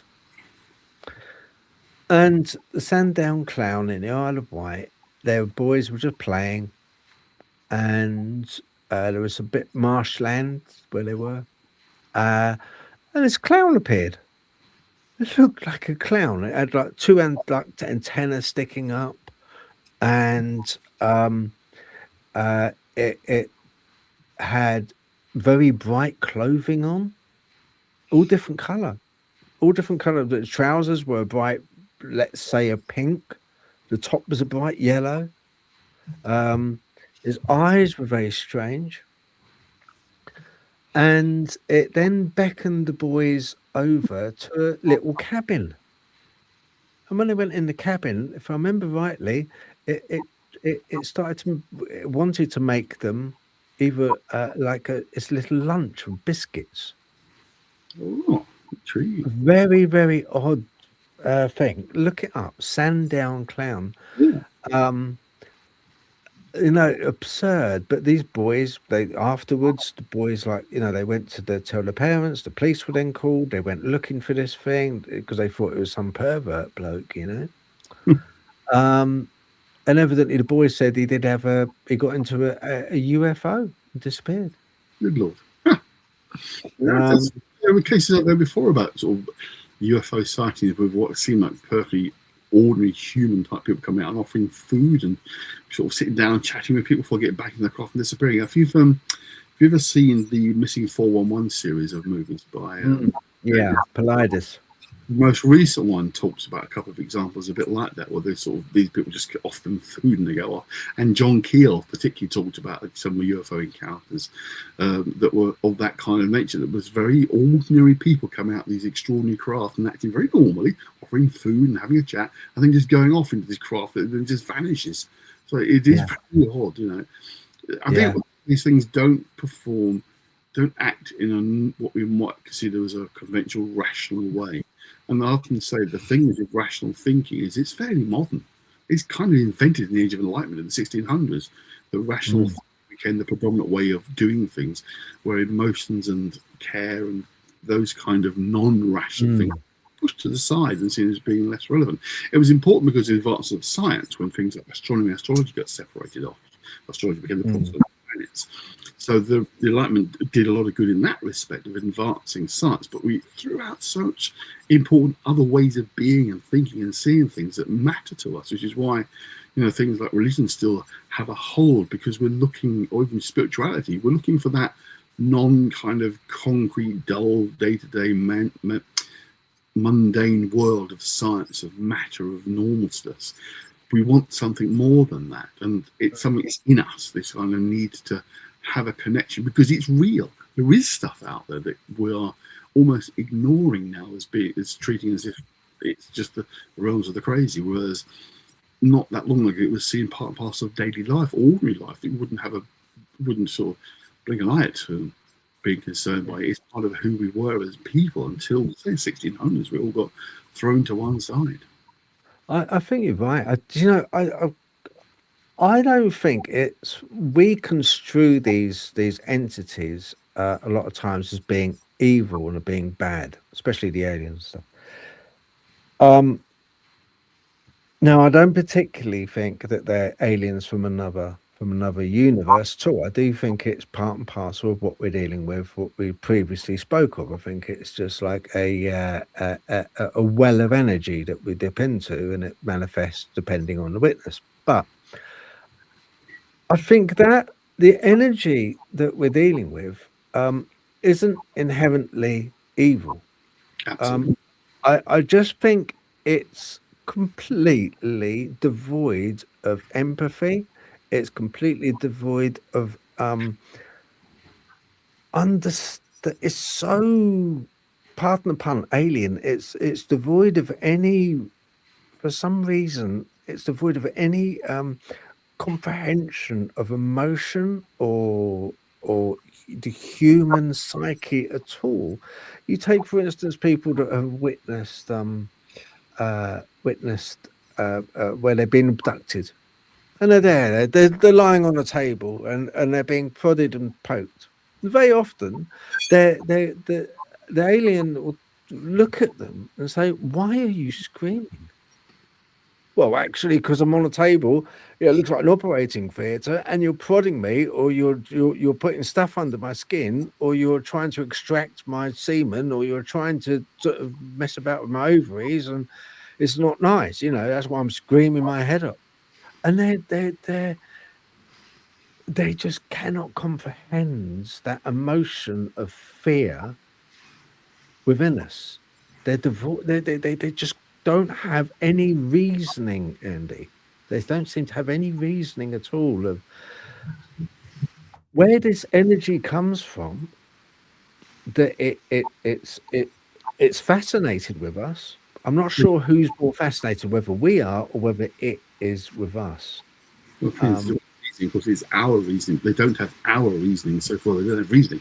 They have their own reasoning. I mean, you could give us an example that we would take animals. We're better at it now, but we would take animals and just cut them apart, see how they work, to operate on them, to experiment on them. We wouldn't give a second thought. Now, I'm not saying that they're doing that to us, as I don't think, I know some people would argue that's what's going on. I don't think that's the case. But, we have our own sense of right or wrong, which is like our westernized 21st century concept of what's right or wrong, what's okay, not okay. But even our own history has shown that those ideas have changed radically over the centuries. I mean, the whole concept of cannibalism, it's horrendous to us. They're killing another human, eating them. But other cultures, that's part and parcel. It's an honor to eat your dead relative because you're preserving their spirit, their energy, by absorbing and eating them. For us, that's horrendous, but for them, that's perfectly normal. So those ideas, our sense of right and wrong, of good and evil, are very much culturally and historically based in terms of which the paradigm. I mean, a good example of things like slavery, for example. I mean, we believe that slavery is not a good thing at all, but the Bible had no problem with slavery. It was perfectly okay. In fact, you're told to obey your master. It's in the Bible. God's saying to do it. So we have, that's fine. Well, not to us. It's not now our modern mindset, but not that long ago, it's perfectly fine, as we know. So those sensibilities of what's right and wrong change and evolve over the centuries, so that something that might seem wrong one time is no longer seen as wrong, or has become seen as very wrong. So those things shift in time. I don't know if I'm not a believer in extraterrestrial aliens coming down and doing strange things to people, abducting them, and that kind of experimentation. One of the things I looked into a lot when I was first trained to be a psychotherapist, and actually wrote an academic paper on it, is what's called the sleep paralysis and hypnagogic dreaming. That phenomenon experience people sometimes have. What I found was quite fascinating. What people experienced in the hypnagogic state, which is where you think you're awake but you're still dreaming, and sleep paralysis, which is a normal process the body goes through when you are dreaming to stop your arms and legs flailing about if you're having a dream. It's a normal thing that happens, but sleep is a complex process of waking and falling asleep, and the various phases of sleep you go through. It's not like you just fall asleep and then wake up again. Your mind and brain goes through different processes when you are asleep. Excuse me. One of the phenomena that people experience is this sleep paralysis with hypnagogic dreaming, where you can't move, but you think something's happening to you. You're aware of being somewhere else, or you're aware of being in bed, but something's sitting on you or affecting you, molesting you sexually. People have recorded these experiences throughout history, and it's actually a fairly common experience, but because people find it so scary, they don't tend to talk about it. But as a therapist, I've encountered it quite a few times. And the study I did early on with this experience was quite interesting, because what people experienced in their hypnagogic state depended on their interests. If you were interested in ghosts, horror films, or anything like that, people tend to have what's called the old hag experience, where you think there's this witchcraft creature in the room with this monster, being demon, whatever, sitting on his chest, etc. That's what you experienced. If you had an interest in Star Trek, Star Wars, sci-fi, UFOs, all that kind of stuff, then you tended to have a UFO experience of seeing whether aliens around you, or like having been experimented upon, experiencing things, getting sexual organs being interfered with. But if you didn't have an interest in either of those two, you'd have a very different experience. One guy, particularly I had as a client, who had a very interesting experience, which was part of his understanding why he was experiencing what he was experiencing, was he was having these kind of nightmares, as he put it, where he would feel he was awake but couldn't move, and his kids were in his bedroom for some reason. They would literally be running around into the bed. And so on one occasion, we were so sure they were there, I actually tried to shout to my wife, "Why are the kids in the room? Get out of the room." I couldn't talk. And then it was morning, he said. It was the next morning. I said to my wife, "Do you remember last night when the kids came in the bedroom?" She said, "No, they didn't leave the room. I was asleep, but they didn't wake up." Asked the kids, said, "No, Dad, we didn't come into your room at all." But he was convinced the kids had come into his room. Now, he wasn't into UFOs or ghosts or anything like that. He was just an ordinary accountant, basically, a bit of a boring job. And his experience was his family were in the room. His kids had come into the room. So it seemed to be Again, I've talked to lots of people who had experiences like this. A friend of ours, actually, who was very much into Egyptology in ancient Egypt, had an Egyptian bass cat set on her chest on one occasion and was talking to her. But she was very sure it was an Egyptian, like headdress and everything, on this cat. So it adhered to her interests again. That same kind of experience where our brains are kind of tapping into what we're interested in and then presenting the image to us as if it's a real experience. Again, I'm not saying they don't happen because I don't know, but everyone I spoke to, there was an explanation behind what they experienced, what they had as their phenomenal experience. Mm. Very dry, excuse me. Yes. Right, I had that. I had I woke up and I couldn't move my arms and my legs. Now, this is how it felt. It felt like they were made of lead. Couldn't move them. And I tried. I was awake. I know I was awake. I know I was awake. So much so I know I was awake. I'll tell you why. Because I heard, I lived in a bed set, and it was down Chiswick High Road.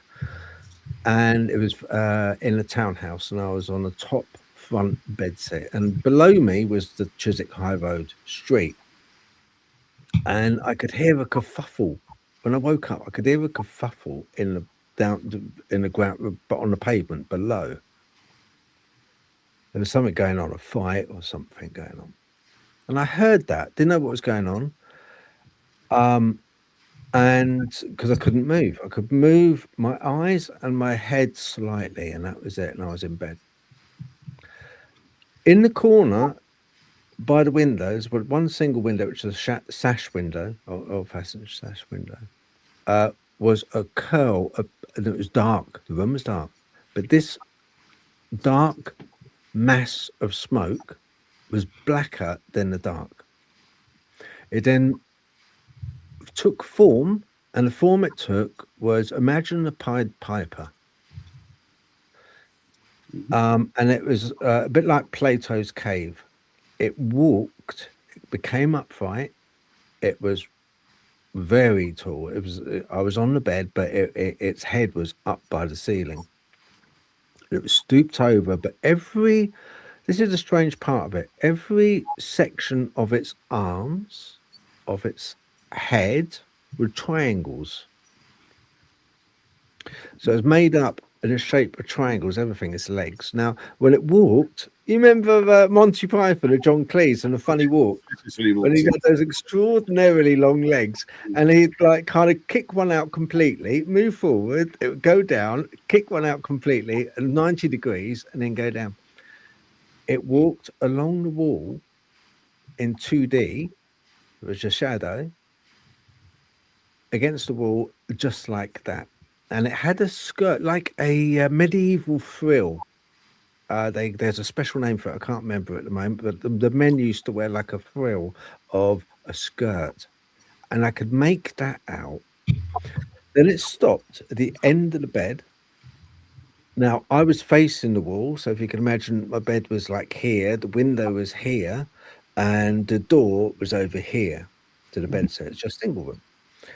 And it stopped at the end of my bed, where the wall was, and it turned, and I could see its head turn, and it came close to me. And at that point, I felt badness, and not evil as in sometimes in life you meet people that you just know are bad people. You just know they're bad. You get a sense. Sometimes when you go to a certain place, you get a gut feeling. Before you have it in your head, you have it in your gut. It's like kind of, this is a bad place. This is not a good place. And it wasn't that kind of evil. It was despair, Andy. It was utter. This thing emanated a feeling of utter despair, sorrow, sadness, but I didn't feel sorrow or sadness for it. It was just exuding this feeling of just all encompassing, a blanket of despair. And it made, I weed myself. I was that scared. And I wasn't 12, I was 28, I must have been at the time. I wasn't drunk, I was a drinker. In my younger years, I used to drink habitually. I had a problem with drink, but I wasn't drunk because it was school night. Yeah. In other words, I'd work next day. Okay. Actually, at school. And the job I was doing at the time, I was working in, it was a BMW garage in a parts department, basically, because I always had a very good mind for numbers, better than names. I can sort of, my mind can take numbers in much better. But so I wasn't drunk, I can promise you that.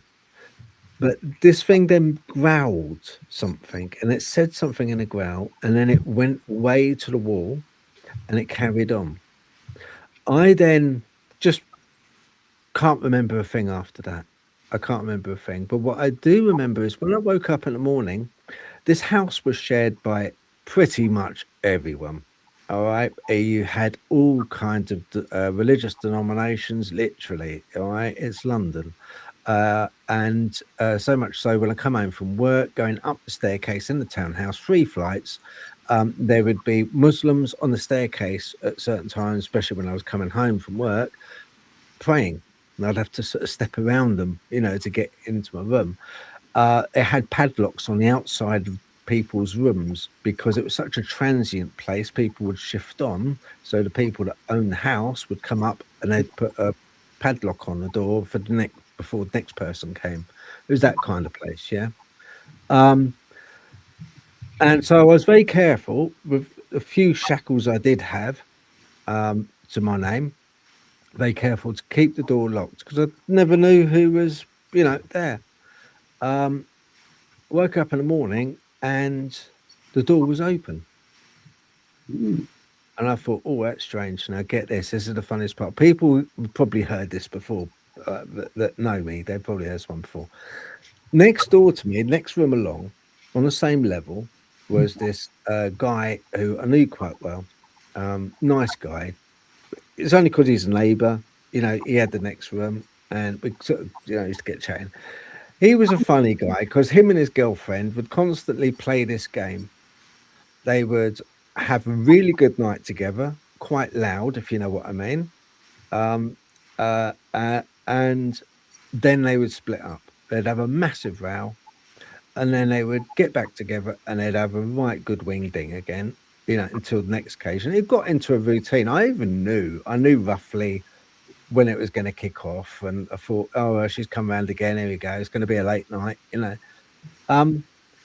Now, didn't see him, but when I opened up the door in the morning, I thought, I'm sure I locked that. I locked it, and I saw her, and she said, oh, hello. I was like, oh, hi. I said, are you back? I said, yeah. She said that you must have had a good night yourself. I was like, what do you mean? What are you on about? What? She said, oh, that the person that left your room, I saw them go downstairs. I was like, sorry? And she said, yeah, they really snuck out. And I said, what did she look like, or he look like, whatever, you know? I just wanted to ask her what she saw. And she said, oh, it was dark, but she said, I saw someone slip out your door and go shooting down the stairs. Yeah. I was like, did you get a close look? No, she said, I didn't. I just like opened the door and just saw them shooting down the staircase. But I thought, oh, you had a good night then, Phil. I like, no, not really. I was still standing there in my underpants, which were still wet, you know. There's a couple of things I would like to put to you that you might find interesting. One of the studies I read while I was writing, it's pieces of academic things published in a Psychotherapy journal, was an interesting study. It was in America. They invited anybody who'd had these kind of experiences to come along to be basically wired up to sleep monitors to see what happened in the brain when they were having experiences. And every one of them was convinced they were awake, and every one of them wasn't. The brain pattern was REM registering. Now, I'm wondering if what you experienced was a genuine person who got into your room and in a half sleeping, imaginative state saw something, and then the brain took it into something really quite frightening from the sounds of it. Do you think that's a possibility? I mean, that's probably a more disturbing possibility. There's a real person slipped into your room. There's also a possibility that on the other side of it, that we do experience stuff in dreams that is directly related to what's happening around us. It is a real phenomenon that we draw into our dream and then project out of the dream and experience it in the world around us, even when we're awake. Because again, studies have shown that it can be up to an hour after we are actually awake, but our brain is still processing sleep state. So you're still kind of dreaming, although you are definitely awake. So as I said, one of the things the study really showed you is the complex nature of falling asleep and waking up. We think it's so straightforward and simple, but what goes on in the brain and the body during that process is complex and can often go wrong. So it gives this really possibly more uncomfortable experience that someone had broken into your room, especially if they've actually seen someone then leave. That is even more unnerving. The thing is that got me was the feeling I got for it. Now you're quite right. It could have been someone got into my room. It could have been the dream. You know, in that state I'm in, the brain is actually projecting, like you say, it was projecting that image and also perceiving more powerfully as well. What I'm saying there, it could be a paranormal phenomenon in your room that normal waking state you might not notice, but in that dream, almost like kind of that phase two, we do get more external energy inputs into us from what could potentially be around. That's why often people wake up and know they're see a ghost as they're waking up. But there's one detail though. There's one detail that I didn't fully explain. Do you remember when I said that I woke up in bed? This is when I noticed a dark mass, a ball of mist, swirling mist in the corner of the room by the sash window. I heard a kerfuffle outside, and I remember that kerfuffle. I don't know what it was. I couldn't get up from bed.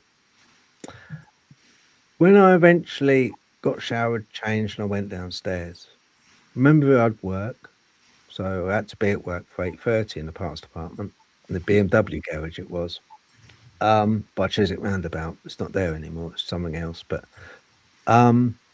we used to call it, I think it was called MLG, Malcolm's Little Garage, I used to call it, because the owner was Malcolm, was like kind of like very typical kind of strutting around little Napoleon type. But I went down to work, you know, and you go out the back door and then walk around to the front pavement around the house, if you like. And the house sat on the high street, and the very bottom of the house, if you like, was one of many shops. Okay, so it was a shop at the bottom, and there were flats above it.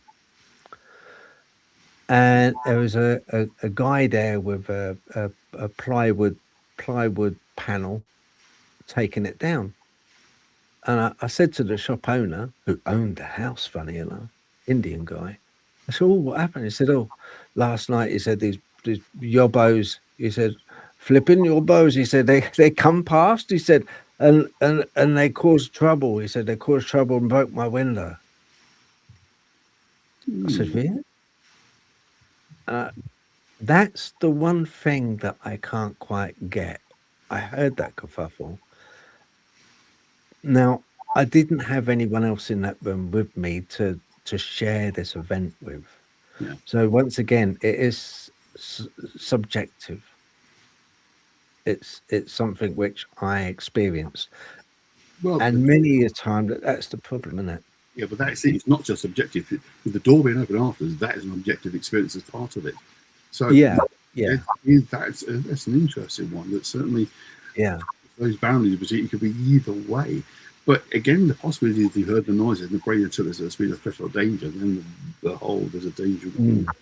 But again, it could be that you are tuning into a phenomenon that you wouldn't otherwise have noticed in the fully awakened state. As I say, this is one of the funny things that research has shown, how our brains, we can be awake, and our brains are still kind of asleep and dreaming and still pick up stuff, even though we think we are now fully awake. But again, the interesting thing with people with the sleep paralysis experience was that they, to a person, believe they're awake, and this machinery, the device showed REM state brain activity. They were still dreaming. But this is what happens, you see. We go from a light level of sleep into a deeper, into REM, into delta, deep sleep, and back up. Go through the REM stage several times, but it's a relatively deep state. But what happens in this experience is you suddenly jump from one to the other. So your brain is still processing and your body can't move.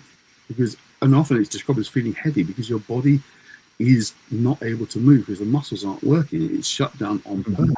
But what again studies have shown is the first part of the body that starts to show physical response is past the watershed, the genitals. So the idea of being interfered with by aliens probing your backside and stuff adheres to the idea, well, that's the part of your body that begins to respond first as you come out of sleep paralysis. So that kind of almost explains that element of these experiences as well. But again, I'm not saying this is absolutely the case, as I don't know, but say the studies I'd read suggest a lot of this is a subjective experience based on these two phenomena that are both natural, but when they're cut together can be very, very unnerving. But that was it. Doesn't mean to say it doesn't happen for real. Yeah. I tell you what's the most unnerving part. If it was a self-projection, that feeling that I had of absolute despair and pain and suffering and just awful, I've never felt anything quite like it. That would have come from me. That's what's the really scary part. Yeah, it's possible. I mean, if you've had, it's really at all, but unresolved issues from having drunk too much, you don't forget alcohol's a depressant, so it has a depressive effect on us anyway. We have initial euphoric experience of having a drink because a thing called GABA gets released in the brain, which is really quite a pleasant experience. That's what people experience when they first have a drink. That's what it feels nice and pleasant. It quickly wears off, and you can't recreate it until you're fully sober again. And then people tend to drink more, and it has a depression, heavy feeling it creates. That's why people can get quite violent when they're drunk, because they feel depressed. And if you're continually experiencing that, I'm a therapist now, sorry about that. But if you're continually experiencing that, then that becomes a state of mind that's in the subconscious that can have an opportunity to come out again, and you experience that kind of levels. The other side, of course, could be that there is some kind of energy entity being that lives in that building that had a very, very sad life, and that's what you experienced. You picked up on that. I don't know. I'm not going to say definitely one way or the other. Yeah. Years of research. Whenever you come to do a theory about anything, something happens that blows the theory out of the water. So I gave up particular theories and just work what we call phenomenologically, based on experience, only what can be determined from the experience, regardless of theories, and see where that takes you. Yeah. Are you okay, Andy? Are you all right just to answer a few questions from the chat? Of course, absolutely. You okay with that? Rox, have you got any questions you'd like to bring up, please, Roxy?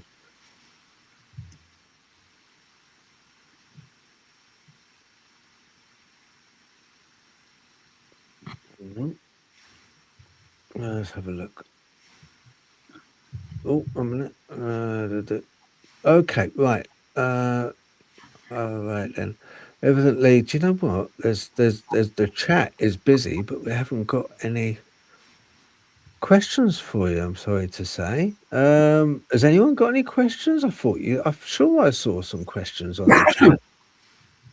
Am I seeing things? Or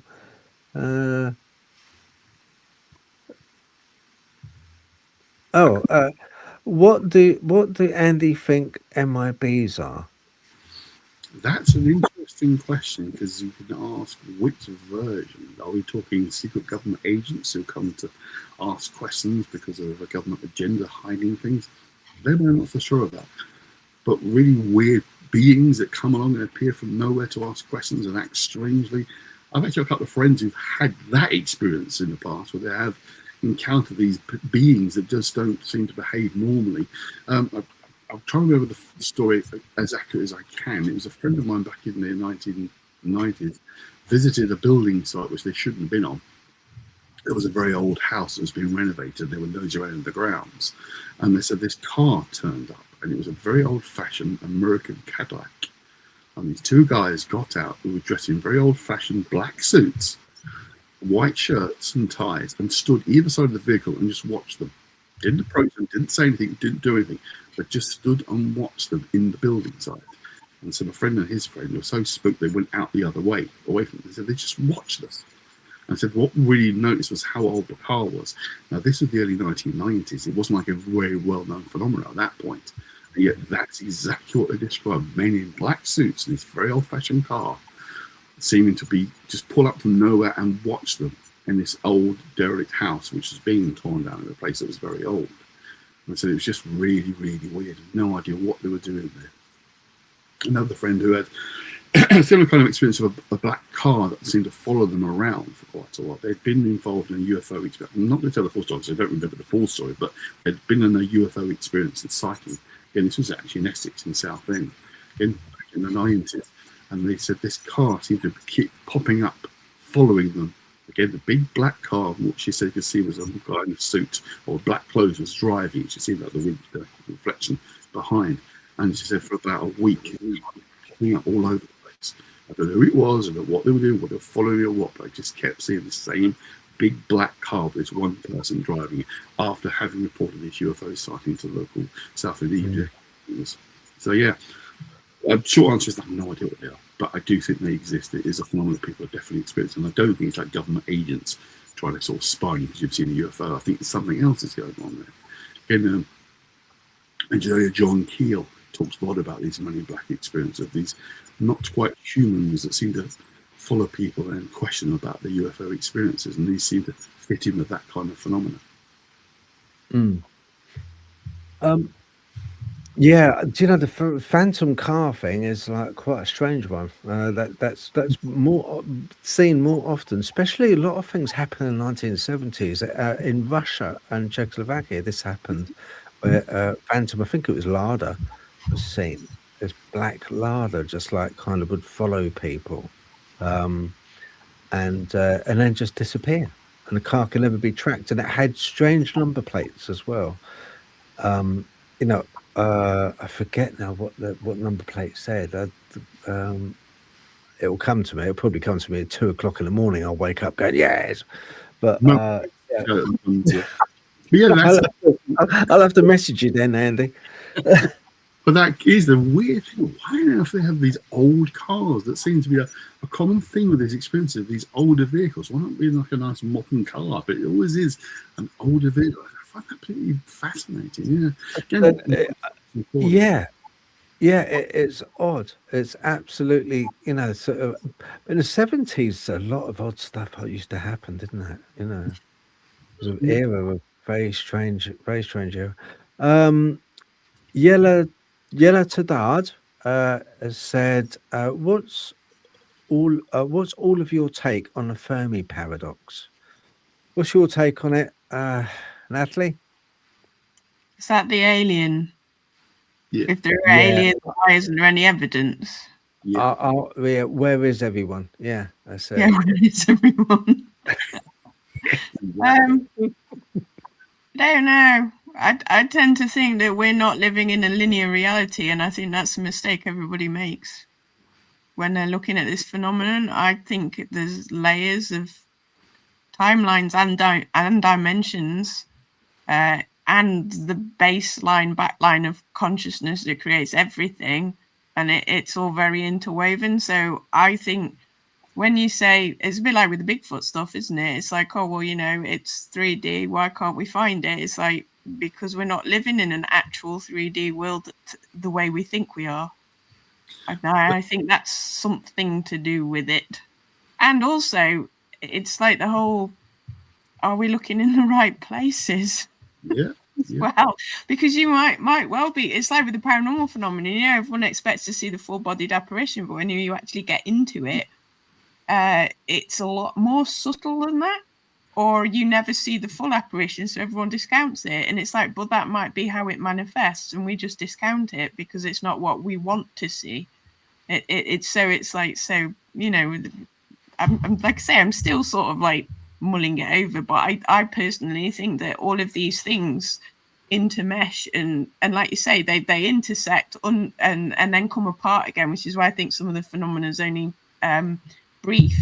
So it's sort of like, or we might get sort of like small tiny wormholes going through of time, and then we see a flash of it and then it's gone again, you know. And it's like, and then we've got the layers of reality, but then we can shift states between, because you can shift your consciousness just by sitting here. So it's like, if you can shift a state of consciousness just by sitting here and sort of like, you know, tuning into different things, and if you get really good at it, I don't see why perhaps they are there, and we're just not, we're either looking for the wrong thing, and they are saying hello, we're just not listening, or I don't believe that we're the only ones in the universe, but I don't believe the universe is what we think it is either. Long story short, very convoluted with not really a very good answer at the end of it. And it's very paradoxical, but I do think that we look at reality all wrong. It's not linear. There's an interesting an idea that's been put forward that's in cosmology and quantum physics, particularly in quantum. Basically, the idea is that we, at the moment, see ourselves as reality, space-time, as fundamental. It's the base of what everything is. It just exists. Space-time is as is. That's our basis of how we see things at the moment. But a lot of thinking is now moving in a different direction with this sort of cosmology, is that what we experience in reality of space-time is an emergent property. Now, by emergent property, it's quite a strange idea, but it really is making sense. The best way to explain emergent property is heat. We kind of think of heat as being something, yeah, an experience we have, something warm or cold, but it's actually the movement of molecules at a certain speed. Faster they're moving, the warmer things feel. So heat isn't a fundamental, it's an emergent property of something else. Now, the idea is that reality of experience is an emergent property of a base reality of existence that is about minute particles vibrating. It's sometimes called string theory, although it's not quite string theory anymore. They've diverged away from that.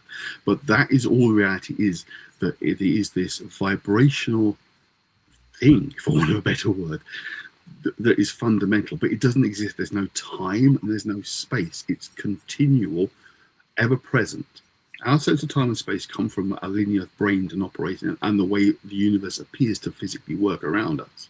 But if it is an emergent property of these more base vibrations, then it all falls apart.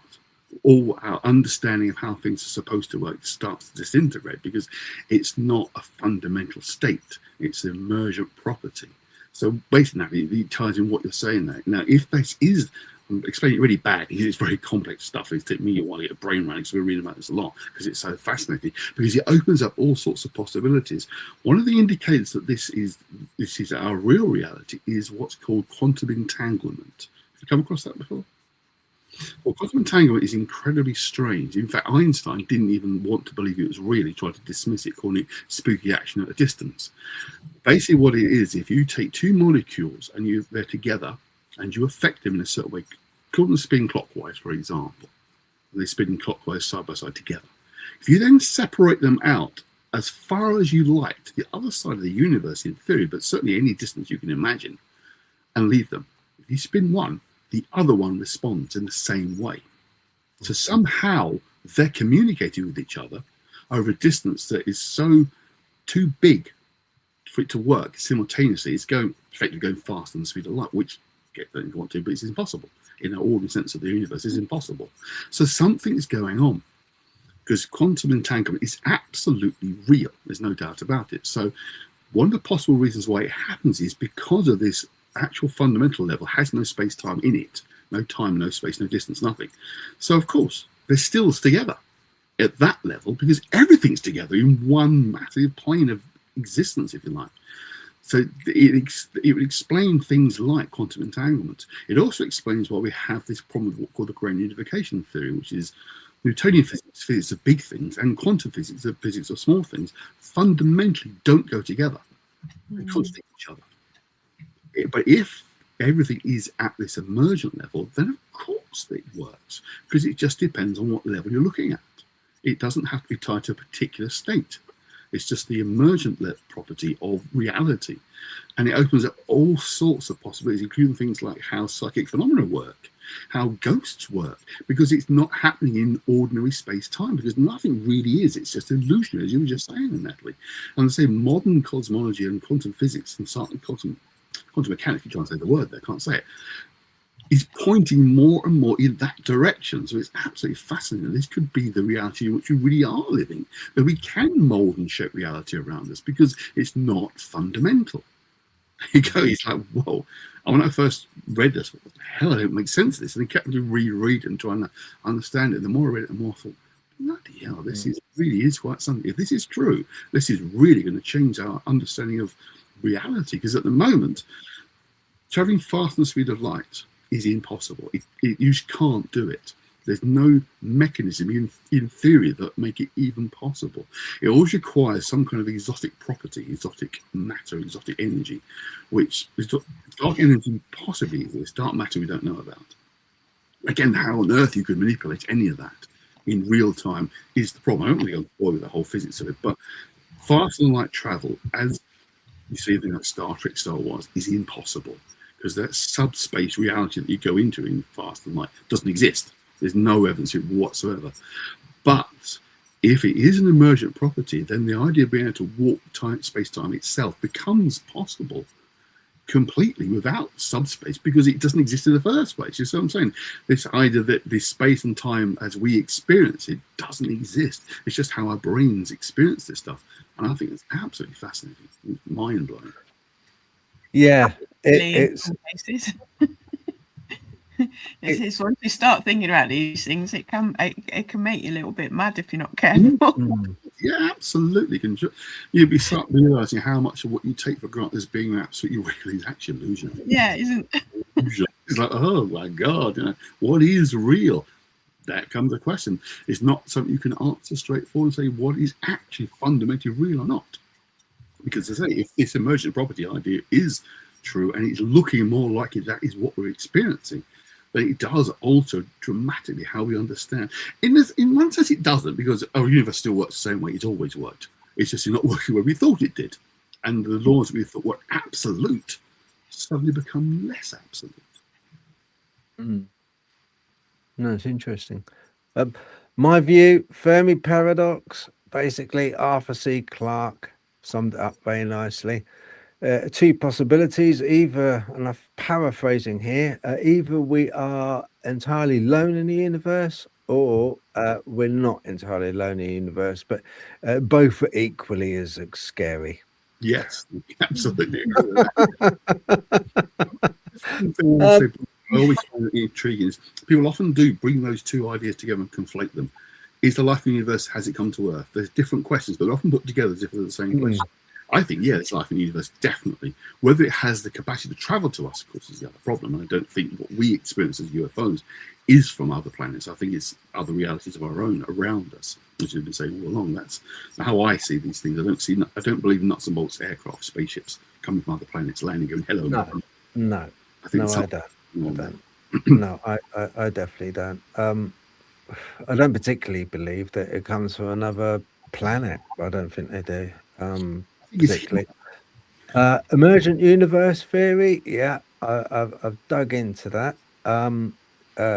Once again, an exceedingly hard study to quantify because of the very nature of it. It's emergent. It's just reality is a series of emergent realities. It's like kind of a quantum entanglement. Yes, is a thing. It is a thing. There was a very interesting study done where they used photons and they fired them down a fiber optic cable, and they hit one photon hit a prism, and the prism was, they had no idea which direction it would go in because it was going to hit a prism, so no idea. And the other opposed opposite photon traveling down another fiber optic cable coming from the same place but just split off, so same origin just split off, reacted, didn't hit a prism but reacted in the same direction as the one that hit a prism and bumped left or bumped right. The other one, identical, went and turned the same direction. It is a thing. It is. They don't fully understand it. Everyone's heard of the double slit experiment, and that's basically what we're talking about. It's a wave. It's a wave particle. Once we witness it, I believe. State depending on who's observing it. That's it. Pretty nonsense when you think about it, but that seems what happens. Yeah. Which once again, and I think it kind of there's. I keep getting. Do you keep getting a feeling, Andy, that we're close, but we're just missing that vital key? We're missing that little. We're close. We're close. Even with the.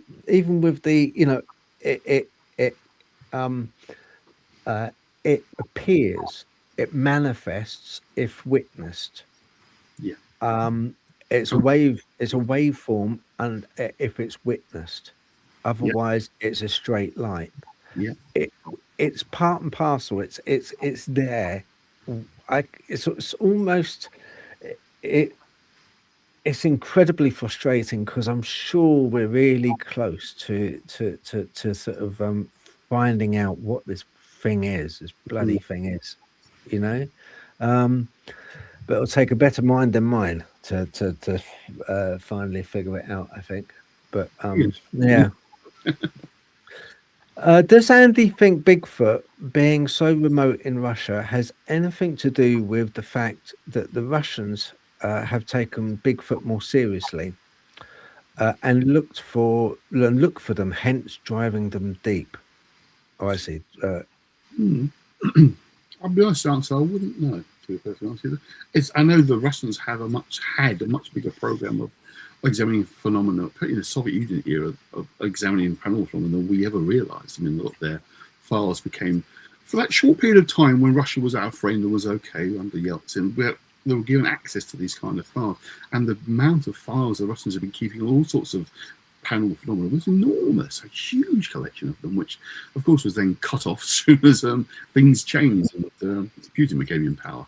But yeah, it's quite possible they've done more, probably, than the West have actually done in terms of government level serious investigation. We all know about people like Nick Pope and UFO investigations, missile defense over here, but how much of his stuff is real and how much the stories, I don't know. I mean, there are questions about what he said in the past, but I do think Russia took it a lot more seriously than we did, possibly because they're quite paranoid, so they would want to know more. Yeah.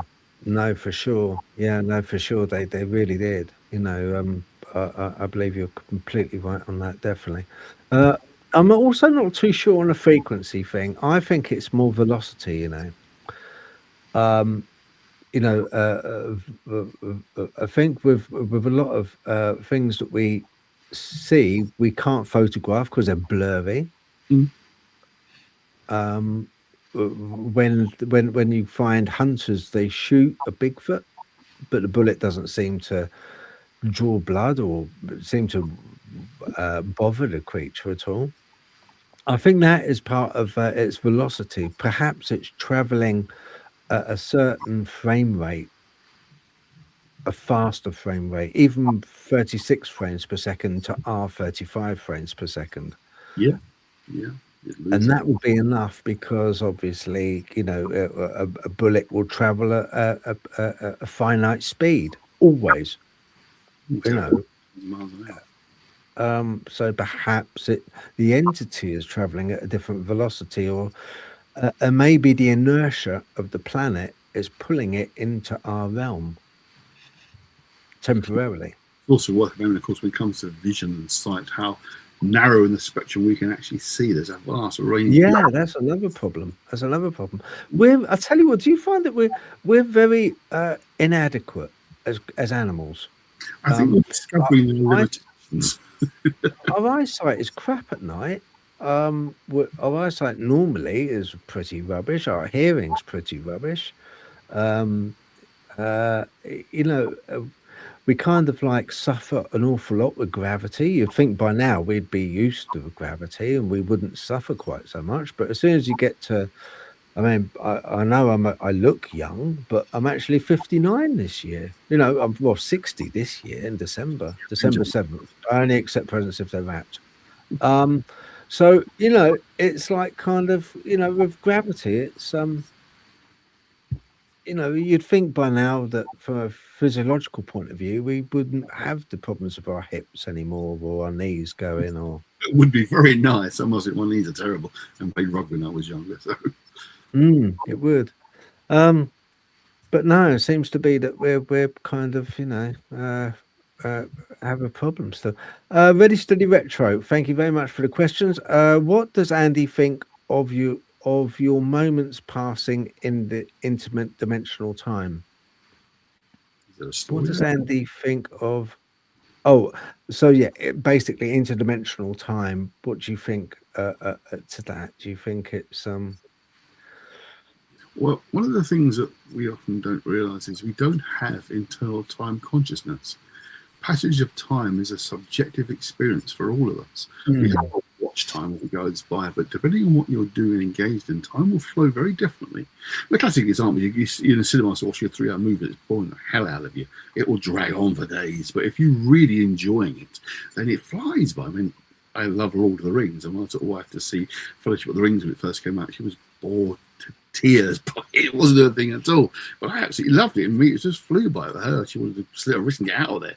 So it is very much our experience of time is subjective, but the fundamental nature of time is subjective. You know, there's no cosmic clock ticking away out there regulating time, and we know from various experiments that depending on how fast you're moving, time will dissipate. And you know, a jet fighter high up in the atmosphere going at full speed, it can have a chronometer on it that's atomically accurate, measured to one on the ground, and there'll be a difference in time, simply because of where it is and what it's doing. So our whole sense of time is completely subjective, which again is counterintuitive. You kind of think, yeah, clock time runs normally, but again, you get into quantum physics, quantum mechanics, then time just disappears. It falls apart. It goes backwards. You can have phenomena where the effect comes before the cause. Literally, as they measure it, it's like, what the hell? This whole thing called the uncertainty principle is you can't be certain of anything. You can predict possible outcomes, but again, until you examine what's going on, then an outcome presents itself, and you have to work as if all possible outcomes are happening at the same time to make any sense of it, which is so that Schrodinger's cat, that's where that comes from. You have to accept these both alive and dead at the same time until you look in the box. In the quantum physics world, that's how that tends to work. So our whole sense of progression, linearity, is nonsense. You think when you fall asleep, you've no idea how long you've been asleep. You might get a sense that it's going to look now light when it was dark before, but middle of winter, like 10, 12 hours of dark, you could have been asleep for an hour, 5 hours. You don't even know to look at the watch. Our whole sense of time is completely, not quite illusionary, but it's subjective. It's very dependent on what you're doing. So your sense of what's happening in terms of in time varies depending on who you are and what you're doing. Yeah. No, I agree that, yeah. We kind of like each individual, every individual carries our own time with us in a way. You know, by our, you know, and I think we interpret on an individual level time. I mean, didn't they do a study where they did away with a clock with a group of people, and their body clocks fell into a cicada kind of rhythm? You know, so is it cicada? No, it's some Circadian. sort of. That's it. Thank you. Yes, and they fell into a rhythm. You know, their own body clocks did. It was totally against getting up early in the morning and going off to work, and you know, it was a lot more later in the day they would get up. Basically, And I screwed mine up. yeah, I never used to start work as a therapist, so I worked till 1 o'clock in the afternoon, so I burnt into the evening. So I used to get up, stay out really late, and get up quite late. I can't go to bed early now. It's just impossible. I'll lie there for hours staring at the ceiling. I just cannot sleep. And circadian rhythm has been pushed forward, but so far, for years of doing this, you know, and I often do a lot of the podcasts I do with America, where I'm working till like 2 in the morning on live with them, you know, so I'm used to that shift of time. So for me, that is my experience. But it's often been said that we are fundamentally one of two people, humans. We're either like owls or larks. Larks get up early in the morning and can function very effectively early on, and they're awake pretty quickly, and they taper out as the day goes on, and by sort of mid-late evening they'll be knackered. And owls, who I am, will get up later naturally, slower waking up, but will wake up more as the day goes on, so that by the comes night time, until the early hours, they're really kind of wide awake. But our society is geared completely to the lark. You know, its whole thing is everyone, you start work at 9 o'clock, pretty much most jobs do, or earlier. You either starting late in the day and then working later on. You say, well, you don't do that. It's overtime, mate. No, don't do that. So that's a societal question as well. But yeah, I mean, you can certainly affect your circadian rhythms while repeatedly keeping a pattern of late nights, getting up. Are you aware of the experiment they did sorry, brain dropped out of reality for a minute then. Are you aware of the experiment that they did where they isolated people in a room where with no windows and no clocks, no time? They got given all the food that they needed and then they observed them. Yeah, they're called casinos. Yeah, it didn't take them very long to go a little bit mad and not know what time it was, how long they'd been asleep for, and their actual patterns of the day just stopped, didn't it? Yeah, they're called casinos. That's exactly what casinos are. It's based upon that. I mean, I was thinking about a specific scientific experiment, but I suppose perhaps they extrapolated from it to make that. No outside light at all. You won't find a clock anywhere. Food's available 24/7. Drinks are available 24/7. If you're gambling, they'll bring you drinks and food at your table. You lose complete track of whether it's day or night. You really do in a casino. It's designed specifically to do that. They spray the oxygen levels in casinos are higher than normal to keep you awake. So that's right. Yeah. Yeah. They said it's called casinos. That's exactly what they do. Keep you going. Perhaps that's where they got the idea from. From the original experiments. They were like. I mean, that's why I used to hate factories, because they don't have windows, a lot of them with outside daylight, and I used to hate it. I hated working in the factory, and perhaps it's a disorientation. Of course, some of the lighting is actually terrible for you, the average lighting. I remember back at being one of my first jobs was working in the financial futures markets. That was based inside the Royal Exchange. There's a big building in London. It was literally a big courtyard inside it, and the life building was built inside the courtyard. But because it was in the courtyard, it had no external windows. But the lighting they used was incredible. Very well, we're talking about 30 odd years ago. It was strip lighting, but each bulb cost about 10 grand because it was vibrating at far higher frequency.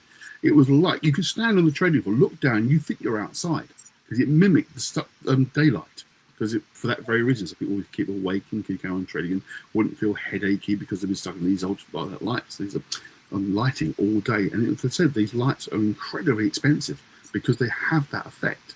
And you could stand and look down and you think you're outside. The lighting is incredible.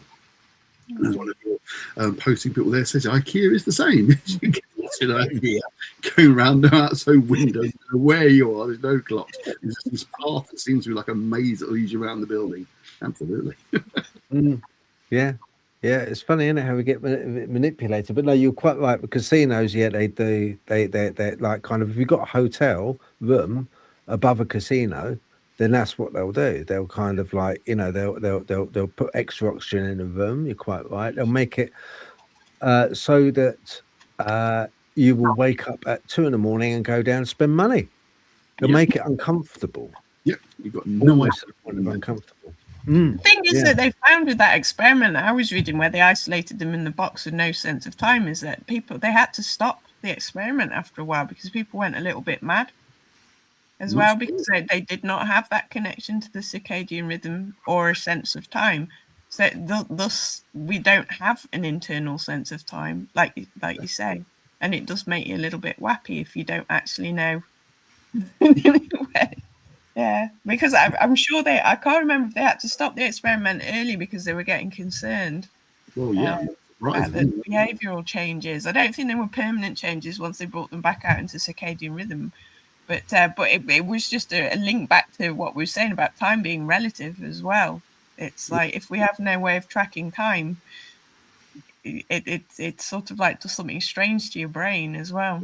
I mean, we ask years, obviously, to go to bed when it gets dark and get up when it's light, because most of us experience that kind of slightly kind of sleepiness when the sun sets, getting to dusk. You always find you're a little bit kind of tired and start drifting off a little bit, because that's natural when you would normally have gone to bed, and we would have done for millennia, because obviously you sleep at night when you can't do anything because there's no light. But yeah, that's obviously a modern thing we have to do with now, but it's certainly something that we all experience, that kind of sleepy, sun's going down. Particularly if you're driving, it's hit you then, it's like, oh, it feels so sleepy, it's sun setting, because it's your brain's being told it's time to go to bed. We have to have structure. We have to have sensation and relative states to Edward B. Titchener theorized about this with reality. We have to have structure, relative states, and if we don't have those three things, consciousness, sensations, images, and affective states, then we will go a bit mad, because we have to have that tangible, familiar, tangible input to ground us. If we don't have that grounding, we're just stuck in a room with nothing except ourselves will make us mad. Does that make sense? Yeah, absolutely. So yeah, but right, it is coming up, Andy, to 2 hours 42 minutes. Are you okay if I wound it up now, the show? I'll be fine. Yeah. Yeah. Okay. Would you do me a favor? Just stay on for 2 minutes afterwards. Is that all right? Yeah. That'd be brilliant. Natalie, you okay if I wind this up? Okay. Great. All right then. I just want to thank everybody very much for coming on, and and I want to thank Andy as well for being on the show. And before we go, I'm just going to mention also his website again, if that's okay. Okay. Here we go. Ninth Circle Press. And please just go have a little look, have a look at the books. Got loads of current titles. Fragment of, I can't even say that. That's sold in 2 days, completely sold out. Fragment of Greek Ritual Papyri. It's a key occult text to do with Alistair Crowley. I won't go the whole story now, but yeah, it's a reproduction of a book from the 1800s. Hadn't been republished before. It's been reset by me in a modern font to make it much easier to read. Lots of additional material as well, but it's sold out. It's coming out again. I shall be doing a second edition probably at the end of the year, because it's sold so bloody fast. And the other one that's still at sale is my friend Ian Chambers' book, which is on Judas and witchcraft. There is a strong connection between the two. All the other books I've published have been sold out. So I can see, yeah, sold out titles here. Forthcoming titles. Nothing yet. I haven't got anything at the moment, but I suppose that's soon, very soon announcement. But please, people, give it go along, give it a review. Have a little look, and obviously also I'll just put up your Facebook as well quickly.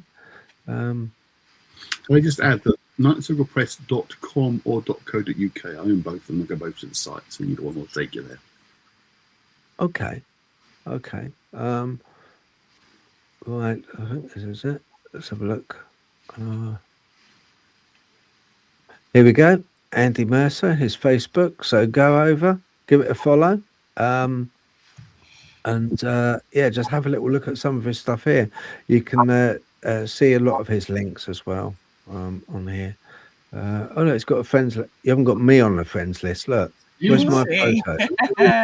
Natalie, look, I can see. I can see. Look, I can see Golden Wonder there, look. But oh, blimey. Yeah. Oh, well. Anyway, yeah, give it a follow. Say hello. And have you done public speaking? Oh, many times. Yeah. Right. Any tips? Because I've got my first public speaking next week. Okay, yeah, I'll give you some tips. What I always do is I actually write my talk out word for word, so I can follow it. If I get lost, it's always in front of me, so I'll type the whole thing out and just keep following it along. If you're not great with the crowds of people, don't look at anybody. Just scan across the people. Don't look at any one person, because no one knows who you're looking at, because they just see you looking across people. So if you're uncomfortable with looking at people, don't look at anyone. Just scan across and enjoy it. People are there, they're interested to hear what you got to say, so say what you want to say. But yeah, definitely I find writing my talk word for word, I always do that, because it's there in front of me. If I lose my place, I can just see where I'm supposed to be.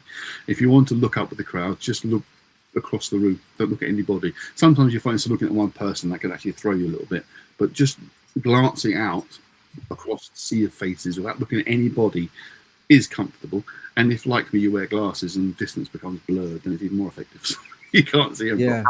Yeah. Right, it's I used to hate it. I'll be honest with you. I was never a big fan. I found it really uncomfortable.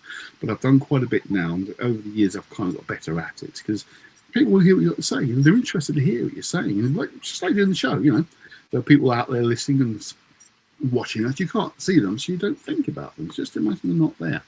And if it's really, you've got to imagine them all naked. That can be quite helpful as well. It's our first one. It's our first one next week. Now, Natalie's going to join me. She's going to be, because she lives up north. She lives like up that way. The bad weather and stuff.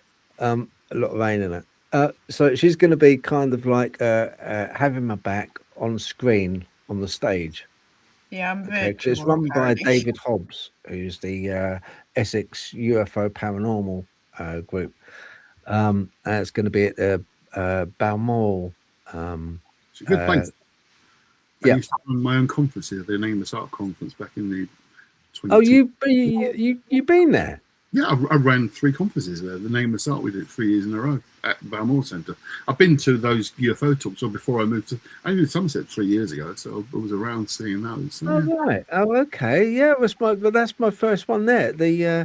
It's going to be Dogman, Werewolf, Supernatural, and Decoding the Unknown. Just like kind of musings, really.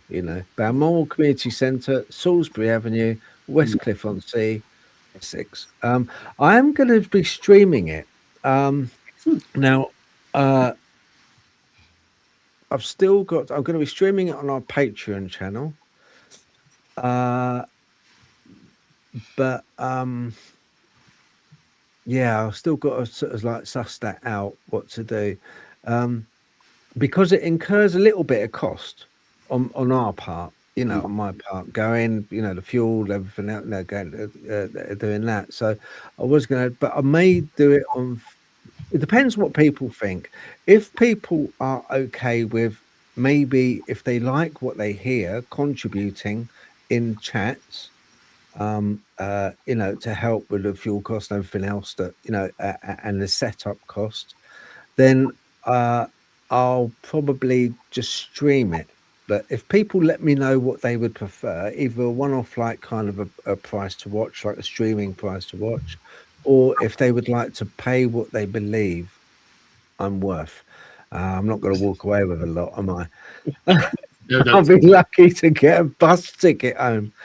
But but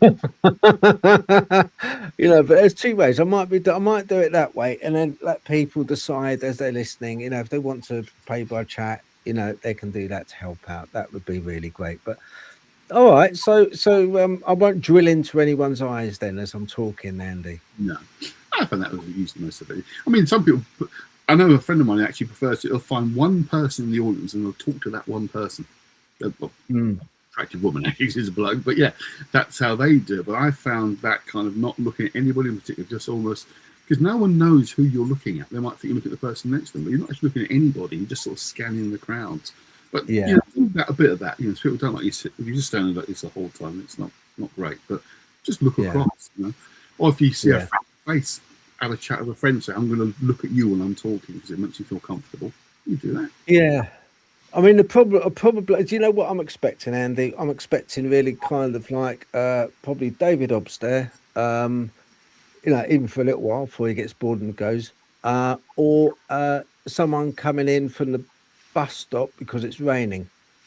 No, I'm sure. With a bag of chips. But they'll have a bag of chips. They'll be like sat themselves down. They'll probably have a wet, shaking their brolly off, and they see me on stage. I go, "What's he on about?" Don't go to those things if they're interested. Well, why would you go if you're not interested? No, you have to pay exactly. for it. So Yeah. My experience, I've never noticed. I've never had a heckler or anything like that. People come for these things, so they're interested. They want to know about this stuff. They're not Yeah, I think so. I think so. I hope so. I hope so. I hope I do a good job, and I will stream it. And then, if people like it, then that's a bonus. Then that's good. So that's the way. All right. Okay. Now, I shall say good night on behalf of everyone, and thank you very, very much for watching. We do really appreciate it. Yeah, thank you.